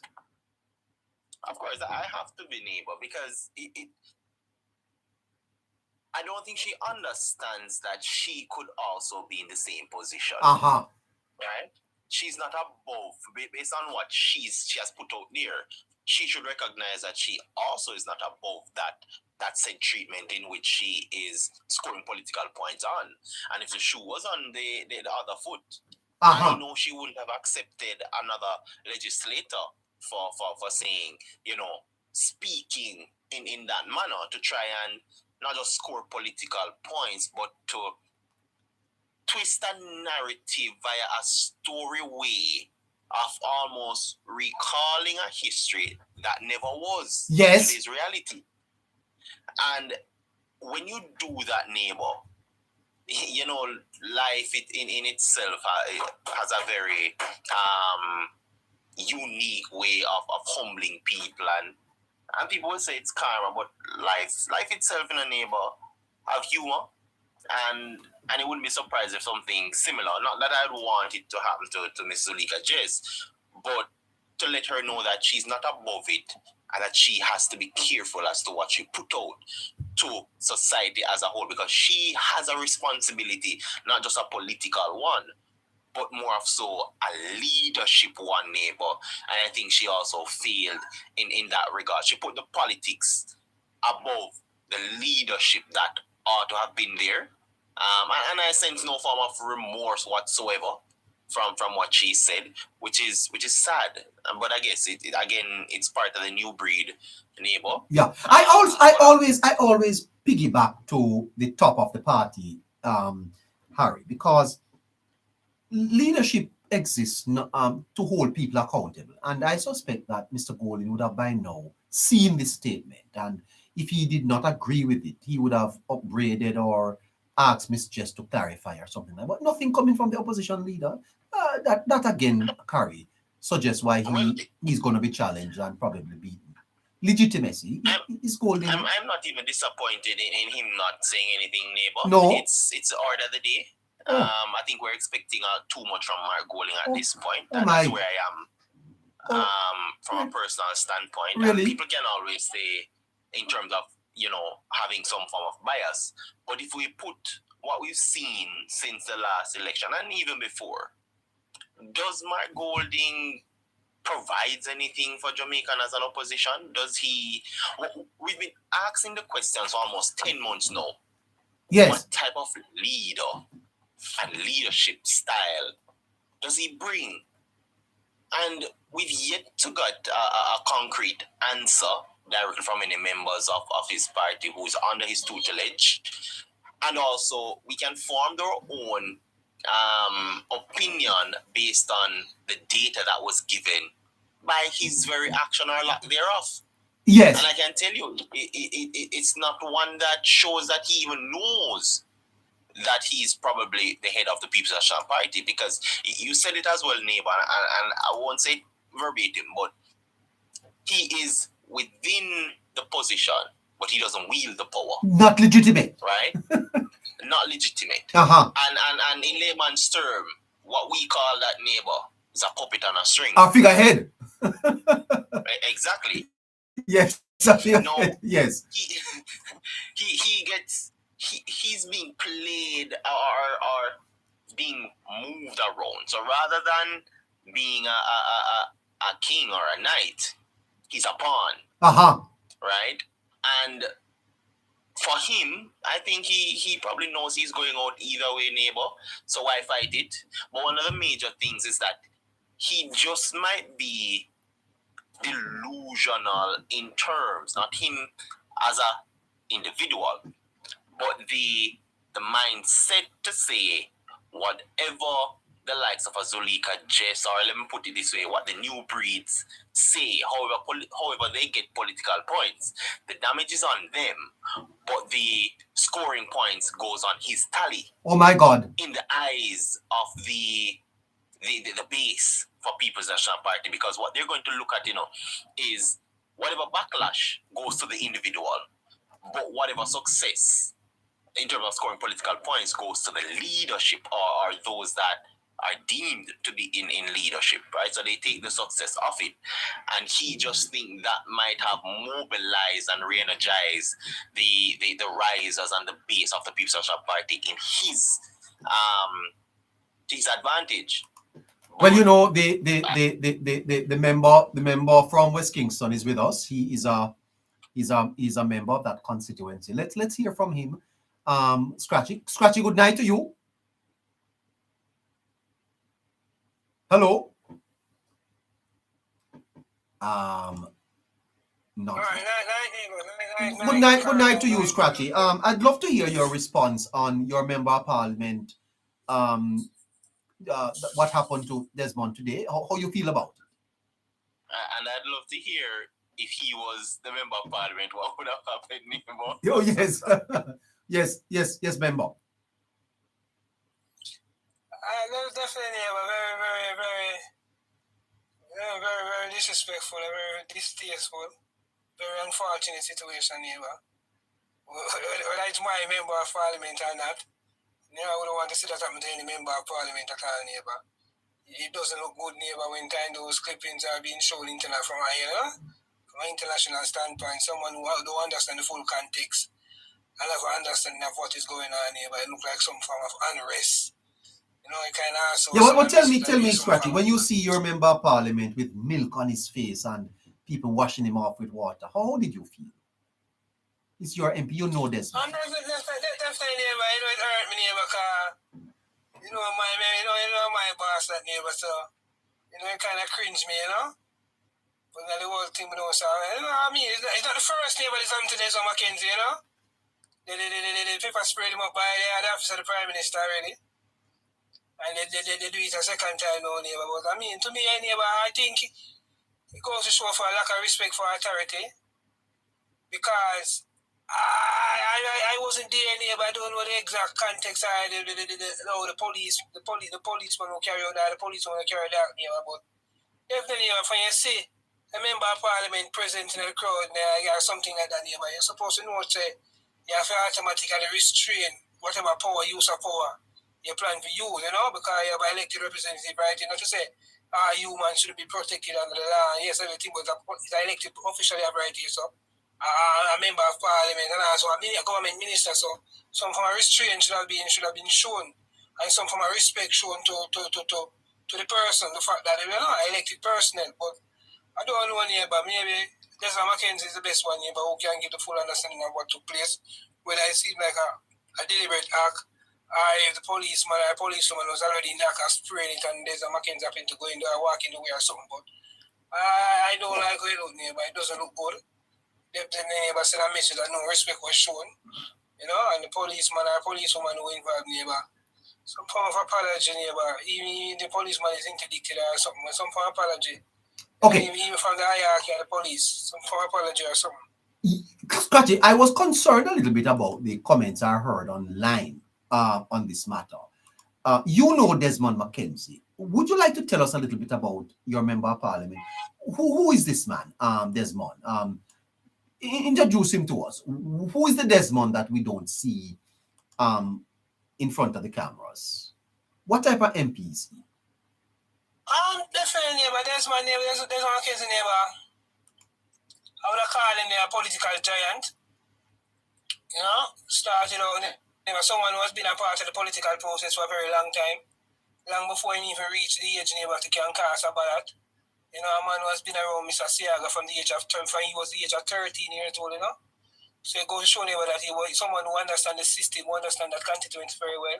Started out as a councillor, then became the mayor for Kingston, where he really put himself on a level and becoming, gain some form of popularity.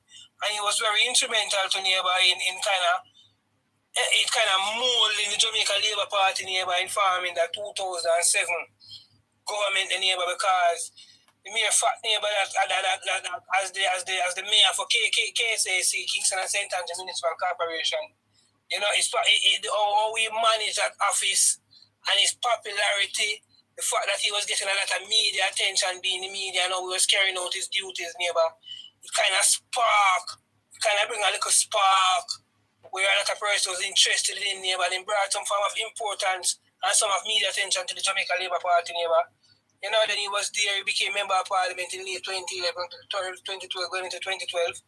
Member of parliament, he's a wonderful member of parliament not one who only see persons who voted for him. Despite West Kingston being a predominant Jamaica Labour Party supporter constituency, he still have some small pocket of PNP strong communities. No matter what no matter what distribution, if it's for school grants, booklets, all of these PNP communities neighbors also benefit. They have a set number that they send over to the office, and whatever to disperse will be sent to them. Whether it's Christmas work, Orange Villa, Boat Villa, Anna Town, Spanglers, all of them neighbors, even though they're considered as PNP communities, they still benefit from these Christmas works as well compared to other constituency who might don't follow the same suit neighbor. So there's a Mackenzie neighbor, political stalwart neighbor, and a man who have revamped local government, the best local government minister that we have seen in this country for a very long time neighbor, the best mayor Kingston has ever seen in his lifetime neighbor, and a man who's a political giant as I said before, and a man who was instrumental in the Jamaica Labour Party forming power in the 2007 general election, and a man who was still instrumental neighbor for the Jamaica Labour Party neighbor continue to be so good in local government and continue to be so permanent even in central government. Because if you look at the last election, you look at the central role that Desmond McKenzie played in the last election, he was right there like the Prime Minister Inchman. When the Prime Minister was out in the street, when no other member of Parliament and no other ministers was around here, no other candidate, Desmond McKenzie was always there. So he played a very vital role. When you look at Hurricane, Melissa neighbor, Desmond McKenzie was selected as one of the 4 leaders to lead the recovery process with alongside Darrell Vaz. So it goes to show about how much faith the Prime Minister also holds in Desmond McKenzie neighbor. See him as a man who can get the job done, no nonsense man. And definitely neighbor, someone who we should put some respect on his name. And should definitely never be afforded neighbor the same level of respect that any other politician hold in Jamaica, because he has paid his dues. He has come up through the system, a child of the system, councillor, mayor, member of parliament. He has done it all. Me government minister over the last 10 years. Wonderful work in that ministry. Man at the moment, neighbor man, definitely. Listen to Mr. McKenzie on Nationwide this morning. Okay, hold on. They are saying they were going to work. When I came, the community was very upset because they are saying men who were going to work were abused by the police and killed them. I came and I was able to sort of quell them, ask them to allow the police to continue doing what they were doing. I am now proceeding to walk onto Spanish Town Road to speak to Superintendent Walcott, one of the officers from Denham. So when I was there talking, the crowd started to gather and nobody started to make money. And this young lady said something. I don't know what she said to the police, but the police attempted to hold her. She ran behind me, George. And I said to the policeman, hold up. The policeman proceeded to pepper spray me, George. Pepper spray you? Yeah, pepper spray me, George. Here you have Mr. McKenzie in his own words saying that the police pepper sprayed him. So this idea that the police was spraying the lady, Mr. McKenzie said the police pepper sprayed him. Listen to Mr. McKenzie again. The policeman proceeded to pepper spray me, George. The police, but the police attempted to hold her. She ran behind me, George. And I said to the policeman, hold up. The policeman proceeded to pepper spray me, George. Pepper spray you? Yeah, pepper sprayed me, George. When I came, the community was... There you have it. The policeman pepper sprayed me, George. Pepper spray you? Yes, pepper spray me, George. That's Mr. McKenzie. People have captured it on video. I spoke to the officer. He's asking if I want him to take me to the hospital. I told him no, George. George, look, we have a very good relationship with the police here in West Kingston over the last 2 years. We enjoy the relationship with the police. There's no problem between the residents of the community. But an incident like this morning, yeah, is not something I'm prepared to condone, because you pepper spray me as an ordinary Jamaican. Don't think about me as a member of parliament or whatever. If I did something, you have a right to pepper spray me. And there was no need for the police to use pepper spray, yeah. There you have it. The Minister of Local Government, Desmond McKenzie, suggesting that the police pepper sprayed him. Let's see what's happening with the caller. We only have a few minutes left. Rose, hi. Hello. Hello. Hello. Hello. Yes. You have to unmute. You have to unmute. Hello. Hello, ma'am.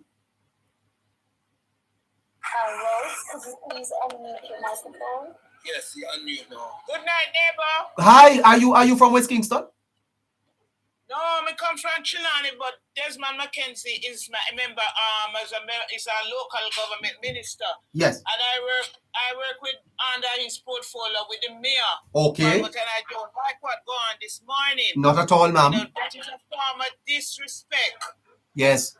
No, we have to look forward to our leaders. They're set over us, so we have to show respect. Before I'm blind the man. Well, that's bad, ma'am. Yes, bad. I don't like it. It is really, You know? really sad to I'm hear, sorry ma'am. to know that happened to you. I Still. tell you, ma'am, and you know, ma'am, the country, the country is I don't know what is happening, ma'am, but I thought we had made greater progress than this, you know. I really thought so, but the civility seems to be a problem with Jamaica, ma'am. We can't. One more thing. At the time when the incident happened, you see, when the incident happened, was there a bodyguard from Mr. Mackenzie? Mackenzie. Did he have anyone that escorted him around? You know, sir, I don't think so. And I don't think our ministers necessarily walk around with too many bodyguards, you know. I see them all around the place by themselves. I see the Minister of Health running a morning time out on the street. I think the Minister of National Security always have bodyguards. I don't know of the Ministry of Education. There are some ministers that they don't. Their jobs are not. Their jobs are not considered high risk. For them to have security. Yeah. I think they are all assigned security. I don't know if they necessarily As they accept it. Okay. move around with them all the time, or maybe there are and you don't even know. Yeah.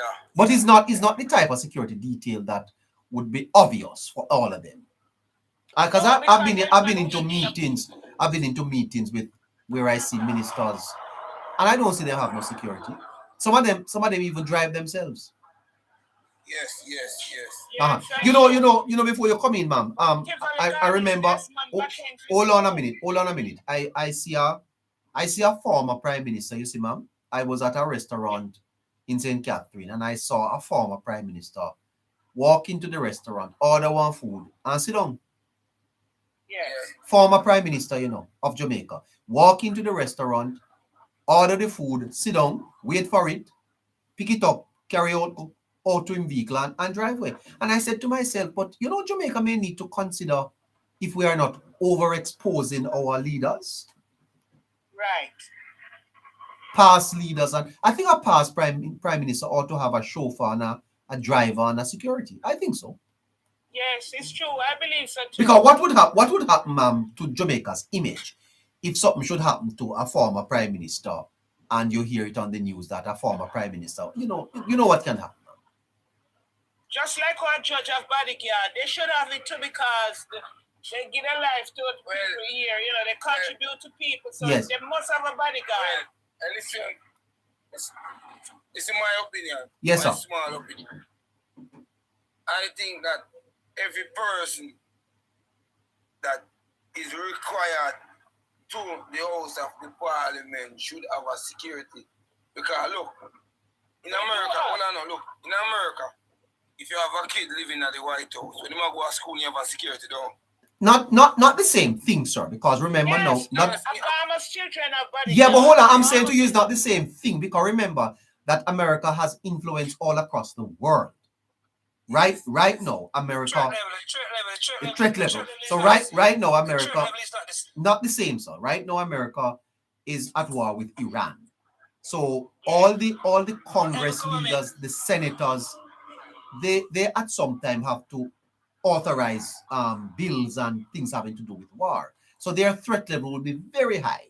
The president of the United States, if he's coming to Jamaica, every street in a Kingston have to clear. The Secret Service is coming down here 1 month before to test everything. Not like that when our Prime Minister travel. Our Prime Minister travel on the same flight that ordinary Jamaicans are running us up. Same plane. The Prime Minister don't have a private jet that he can travel on. And you know, these are some of the things that Jamaica ought to do. You know, if the Prime Minister should buy a private jet tomorrow, It's true. it What would be if pro- my it would be beloved Prime Minister was there? it would be And that's what problem. I was praying. Eh? What if my beloved Prime Minister was there? It's a problem in Jamaica if the Prime Minister buy one jet, if the government buy a jet for the Prime Minister. Now, what would have wrong with that, man, for the Prime Minister to travel? Eh? Every Prime Minister is supposed to have a private But jet. remember, say Jamaica did have plane, you know. I sell them. Well, no, That's a air Jamaica. That is of the yeah, past. yes. Well, the First Prime Minister class, fly first in the same flight that like anybody else. I don't think that's right. as the head No, of the I don't government? believe so either. I don't, because if people can't go pan it and hurt them, you know. Well, I you think know, they should have a personal plane for the Prime Minister.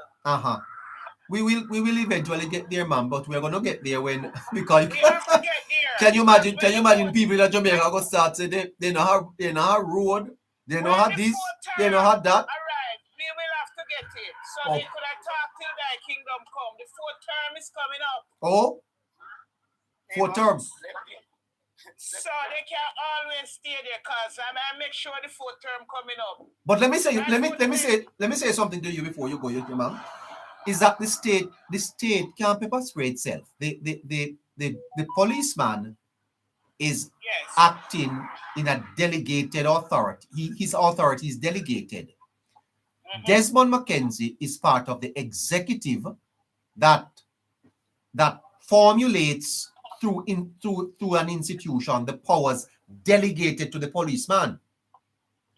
It is a fundamental problem in the country, ma'am, when the state sprays itself, pepper spray itself. It's not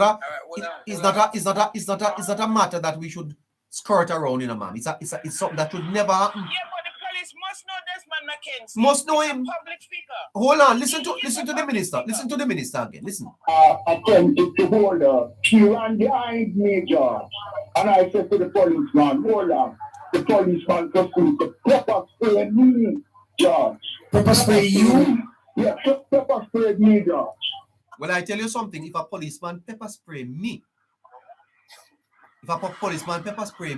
I mean, I do nothing. Then me I tell you something. Well, the court did it. Can't pepper spray me. I mean, I'll trouble you. Look how much people went there and why they chose to spray the That's what the minister. minister said. The police pepper spray And the him. MP.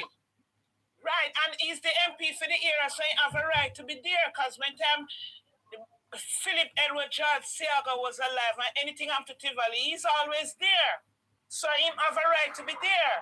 So Yeah. the policeman out of order. Well, I hope that the minister of orders a full investigation into this matter so that we understand what happened.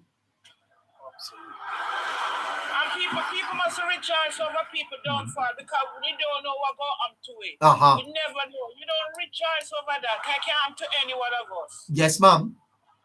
Me get a little touch in a Trinity days when my mother, then they carry my mother after election and they fling tear gas. Me get a little touch in my eye. So me know say bird, that time me a little pitney. Oh my God. I was shocked, ma'am, when I saw the minister of local government. People are throw milk in their face, ma'am. What the milk is for? It's one of those things that they say that that if your eyes are burned, you can't throw milk. I don't know. I'm not a medical. Caroline. Oh, because I was wondering what is that white substance. And then I said, let me train water. And then I see one policeman, they pat him. Why they were telling in co-worker, don't do that? Why? That's the minister. Why, I tell you, ma'am. That's wrong. It is wrong. Wrong. It is wrong, ma'am. And I don't like it. I don't like it either. And you know, ma'am, you know what I don't like? You know what I don't like, ma'am? The response from the PNP. Sure, them are garbage. Them is all right. They have something worry about. Them they fight them saying one another they know. But I think Isaac Buchanan saying now what back and no girl in a G-string. oh, know what? Now what back and no girl in a G-string and no parliament. Well, you have to go help me near, ma'am. No, ma'am. What is a G-string? You know the little piece of little fine string where the girls them wear, they don't wear the full panty anymore. Oh, I don't know. G-string? Well, you know which he's referring to, the troublemaker in parliament. Oh, We come from St. James. then we're G-string, ma'am. So they say, Baba, I mean, they make something there on my type of something. I grew up in that. Like cover up. Okay. So what is a G-string, ma'am? One little piece of string where we're going. I can't use those words on the hand now. One little teeny piece of tank and something there. We can't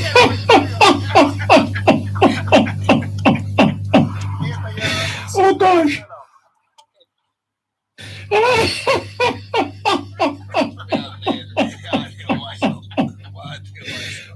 gosh.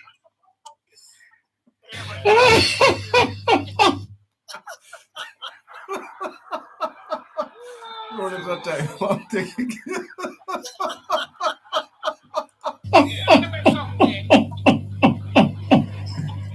Oh gosh. Oh yeah, I see. Or maybe they can take it off easy. Them someday we squeeze you. I like how time hot you know, my lord. Oh gosh. How is Mama D? How is Mama D? Mama D? Yeah. Which Mama D? My Mama D from Top Chulani? Yes, how is Mama D? She's okay. Is down there so you come? That's Is, my Mama D. is down there so you come That's from? the woman. Huh? Is down there you come from? I come from Falmouth, but Mama D Oh. is my lady. Mama D helped send me to school. Lovely. So I have to respect her. Uh-huh. Nice lady. Nice Yes. lady. Yes, she's LPR money send me to school. So Uh-huh. big respect to her. Big respect to Mama Yeah, D. man. Yes, yes. Well, ma'am, you sound like a rock Mama stone. D believe in education, you know. You sound like I you're a rock. worship- You sound like you're a rock stone laborite. Rock stool from the tip of me toe to his strand of the falls here. Uh-huh. I'm a laborite. Then cuss me on me ugly, then cuss me, but me said that not be me a laborite, that not change me. Okay. I'm big up to my Mia too, Colin Gager. Mr. Gager, Make yes. sure me get something to do. Yes. Oh, lovely. Uh-huh. Yeah, man. Mama D and Colin Gager, big up to them. Well, yes. Yes. Yeah, man. So how Falmouth, they know. How Falmouth stay there? Falmouth, the PNP, they hungry now. They say out the road because they used to get the free money, but they not get it again. They must Oh, work. God, I By tell the you. sweat of your brow, you must work. Uh-huh. And you are telling them, ma'am, that a fourth term is coming? Fourth term. And then cuss me all the while and all of me ugly. But me no matter because when me done work, my check going to the bank and they not getting it. Yeah, okay. Uh-huh. I tell you. So then it's all right. Yes, ma'am. Well, thank you for calling me, ma'am. Yes, me listen to you every night, but me I don't know if you did, but somebody want young youth that they sit alongside me, they show me a video, so me say, okay. Oh my God, you will come back again, yeah? Yeah, man, one Uh-huh. at a time. You taught me something. You taught, you know, ma'am. You know me a old man. You taught me something tonight, you know, ma'am. Eh? You taught me What you something. say? You taught me something. What is it? What it is? About G-string. Oh, I'm going to have to go ask the lady if you buy one. Put on. that is a hanger. That will hang. That is a man.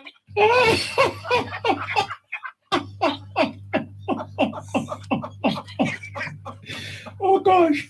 You know, you live and you learn, ma'am. I never know about them at all. You know, I heard about the one they call Batty Rider. You know about that one? The one they No, not that one. The one they Pond the River. You know Pond the River, man? The Pond River not too bad because I really squeeze you if you buy your right. Yes, I know about that one, but I never know about the G. But the string, Uh-huh. oh my God.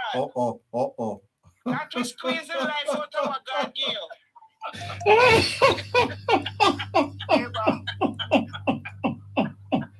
Take care of yourself, Oh ma'am. gosh. Take care of yourself. Have a nice night. You now, ma- and have a you- little you mash up- scratchy. Me you- always a little scratchy. Yeah, you mash up the show. Respect. Bye. Take care. Big up yourself, Rose. Big up yourself. Shower.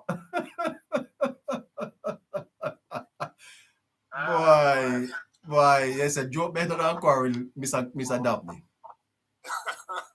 Yeah. Well, Uh-huh. you, in the face of a serious matter, Yeah. I think you have managed to de-escalate Yes. the mindset, Yes. but not diminishing the reality of Yes. what must be done Yeah. as we seek to treat with this matter. Absolutely. As we head to the close, Mr. Nibble, Yes. Nibble, I hate to interrupt, but we have a listener over here, user 6900. Okay, let's have him. Let's have her or him. Hi. Hello. Hello there, listener. Hello, listener.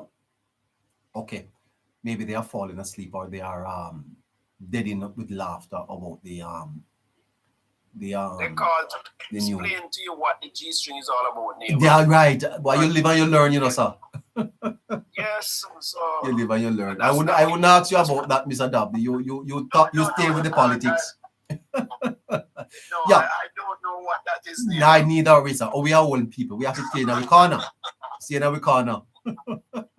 Anyway. Yes, man, that's not a 60s experience. Not at all. Not at all. But Mr. Dobney, Jamaica remains very, very interesting and a country that continues to be studied in terms of how we are emerging and what we are doing and where we are coming from. And I must tell you that this was one of the days that I'm not proud of my country.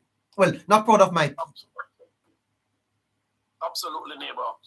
We cannot be proud of today, but I am encouraged by in everything there are going to be bumps in the road, in everything there are going to be experiences. Yes. And what we must do is guard the global ranking on the peace index, because it is we talk about the politicians in our time walking around without bodyguards. It's a part of the fabric of Jamaican society. Yes.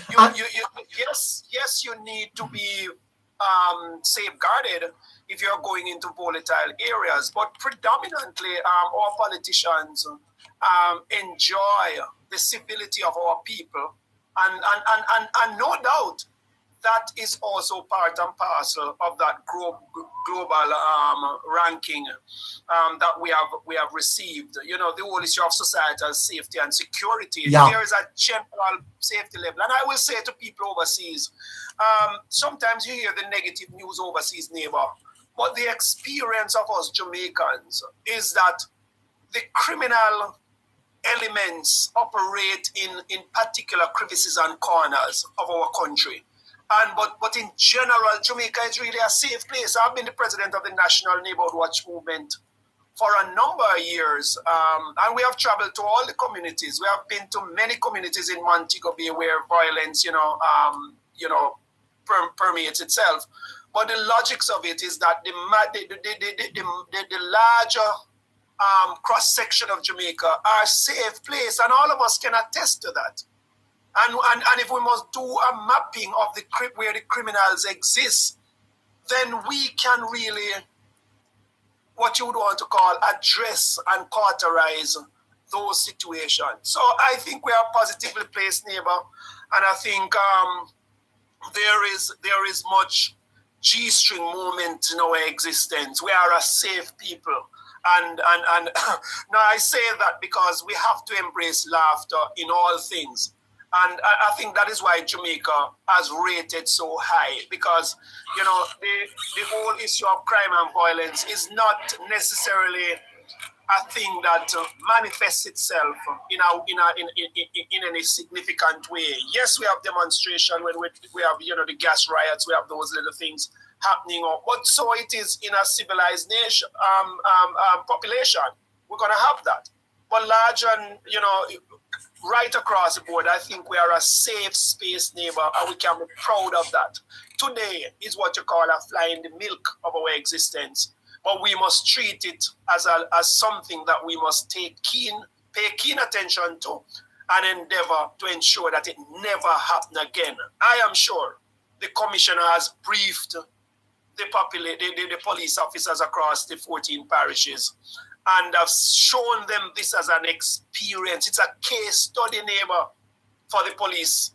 And I'm sure that they are mindful that this may never happen again. Okay. So let us consider it an isolated case.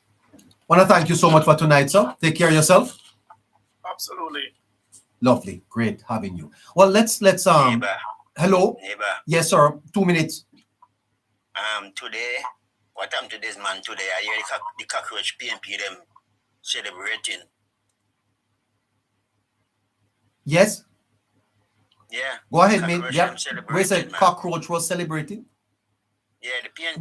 Why do you characterize them as cockroach though? They're not better than cockroach.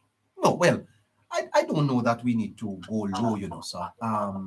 I don't think we need to. We don't need to We do need to that. just call them Let's out for what let's stick they to are. the issues at And place. any person who celebrates must be called out for what it is in a very objective manner. Because I told him that when you're digging a hole, dig two. Yes. What we don't want is for them to dig any hole. Let them become civil participators in our legislative processes. They must and are expected to operate in the spirit of responsibility and giving value and respect to the offices they hold, including the offices of their colleagues. And we cannot and should not condone the actions in this regard. And we will not go low with them. They are part of the legislative authority. They must behave accordingly, and we must call them out when they and you know, sir, any fighting that must take place and any beating must be beaten at the ballot box. That's how you will win. Absolutely. Win on the debate stage and at the ballot box, sir. Let's keep it respectful, eh? Absolutely. Okay. Yeah, man. Respect to you. Mr. Williams? Williams? Hello, Williams? Not there. Horatio? Hello? Horatio? Neighbor. Hi. How are you, sir? I think you were on spot this morning when the minister was praying. Neighbor,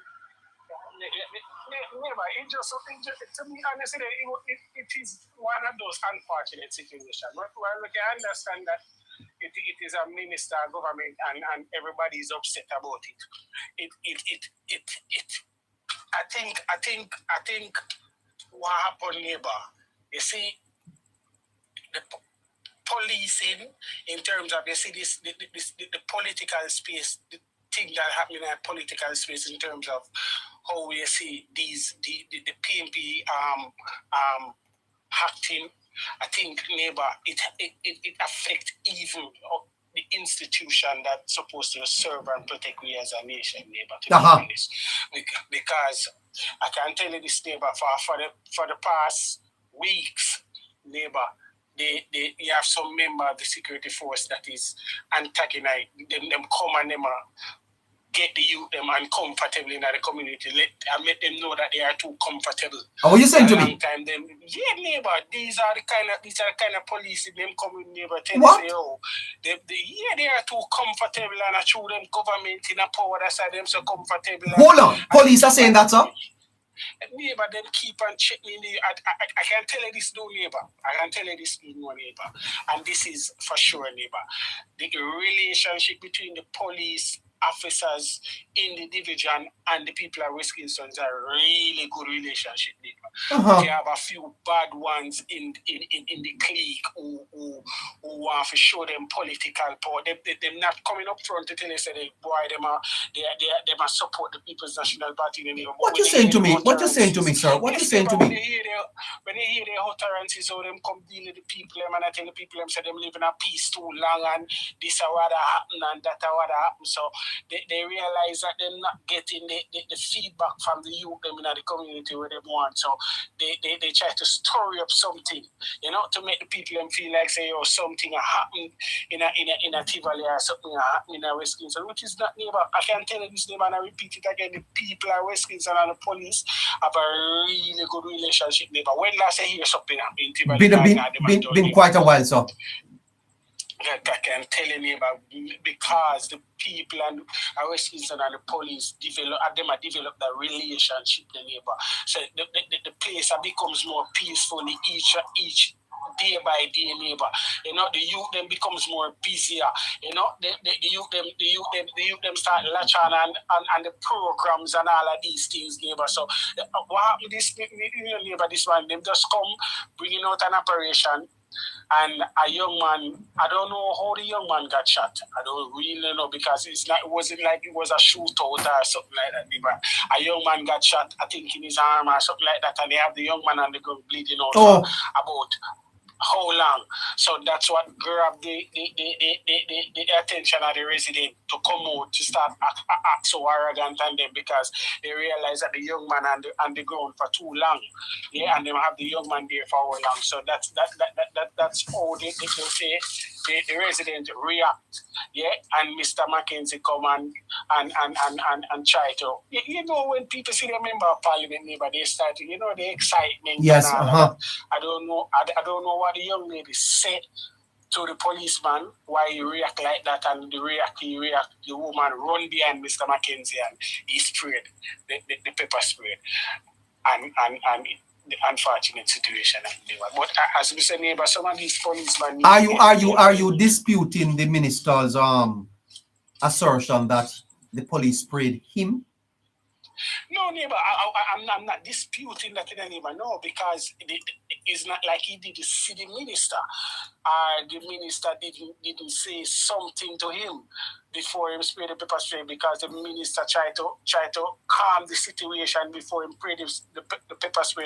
But as we come back to my point, neighbor, you have some people have an agenda, neighbor, politically, neighbor. Just believe me, neighbor. Oh. And the people them know who them be, because if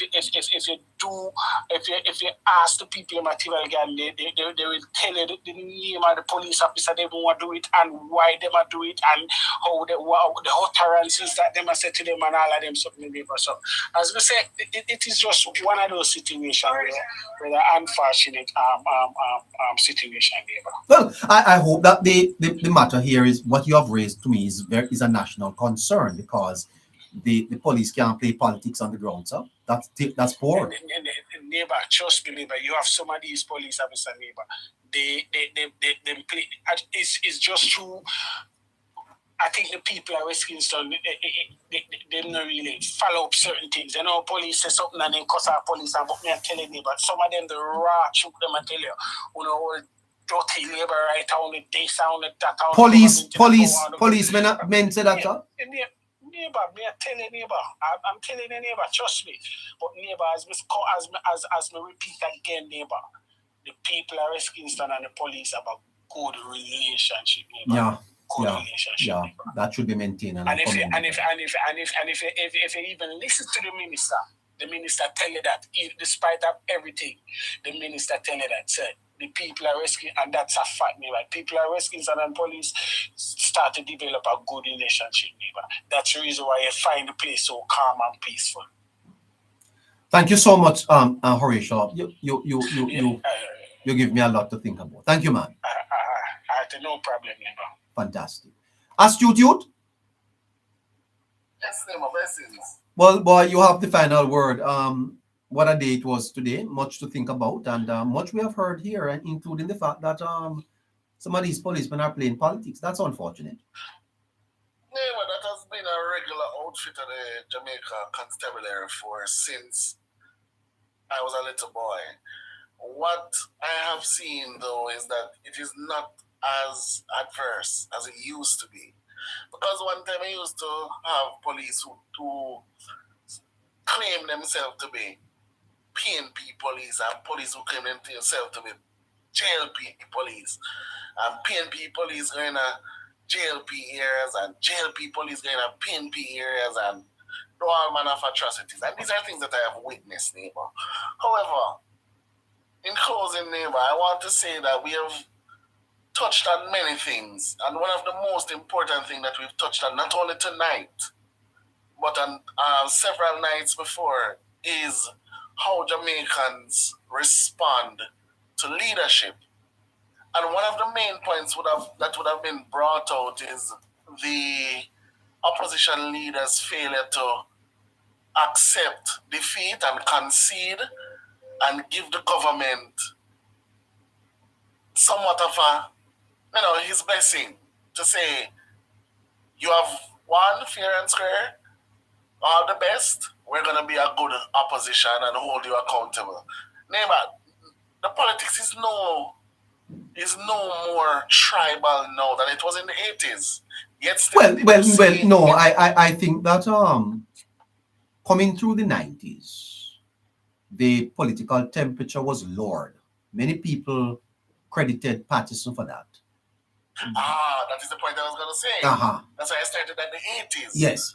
But up to the 90s, because of the posture of PJ Patterson and Mr. Edward Seaga, the 80s did not go into the 90s, and as you said, the temperature was lowered. Yeah, it was However, lowered. now It was definitely lowered. And if we are to be fair with history, I'm no lover of Patterson and I'm no supporter of Patterson, but he played a role in the toning down Yes, of the so party. the point I'm making, neighbor, is that we have now seen a reinvigoration of the politics of the 80s, the blood and fire politics. Yes. That does not seek to add to the progress that we've made over the past 10 years. And what has happened today, not necessarily the pepper spraying incident, but the response of the voting populace, as Yes. well as a member of parliament in the parliament, a member who is a part of the 63 representing the people's Yes, sir. Party. That is what it should have been. Great concern. Absolutely correct. Absolutely. And this is where the politics has not matured, sir. Yes. So we have seen that it is a lack of leadership from the top that is now going throughout the society, because instead of the people, remember, Jamaicans look up to leaders, and whichever leader them support, and that are the kind of posture them are going to take. And I believe that is what is causing the issue now. Mr. Dubney would have pointed out to a deliberate attempt to create or incite anarchy. And I agree, because once you cannot say to your opponent, your political opponent, well done, let us now go on to the business of building our country, then it simply means that we're divided. And a house divided among itself have to fall. And that is our problem. Well, that is our problem, neighbor. Big Show. Thank you so much. Blessings. Well, YouTube, if you are here watching, thank you so much. We are 250 people here on YouTube and much more. Have you liked the channel? Have you subscribed? Please click the subscribe button before you leave. Click subscribe and like as much as you can and share it with your folks. Politics Matter JA. Politics Matter JA. Until tomorrow I join you. Thank you. Thank you so much. And from the bottom of my heart, I appreciate you. You don't have to be here, but I thank you for coming every night to support me here. Thank you so much. I will try my best to give you my best each night. And I know we will get better as time goes on. Right now, we are struggling a bit to rebuild. There are subscriptions that we need to pay for again. There are some costs that we are going to have to take on again. But we know that you will support us. If you are in a position to help, 954-635-8732. 954-635-8732. That's our Zelle account. We also have a Cash App, and my moderators can post that for you. But right now we are asking you to chip in and help us to see if we can put back things together. Right now we are operating at about 20% of where we were last week.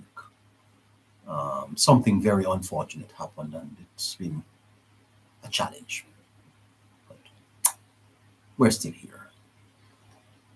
If you can chip in, 954-635-8732. That's the Zelle account, and let us know that you are with us. Until I meet with you tomorrow, YouTube, thank you so much. You're here. Take care of yourselves and have a fantastic and productive day right here again on the Politics Matters Jamaica. We don't have debates, we have conversations. Take care of yourselves.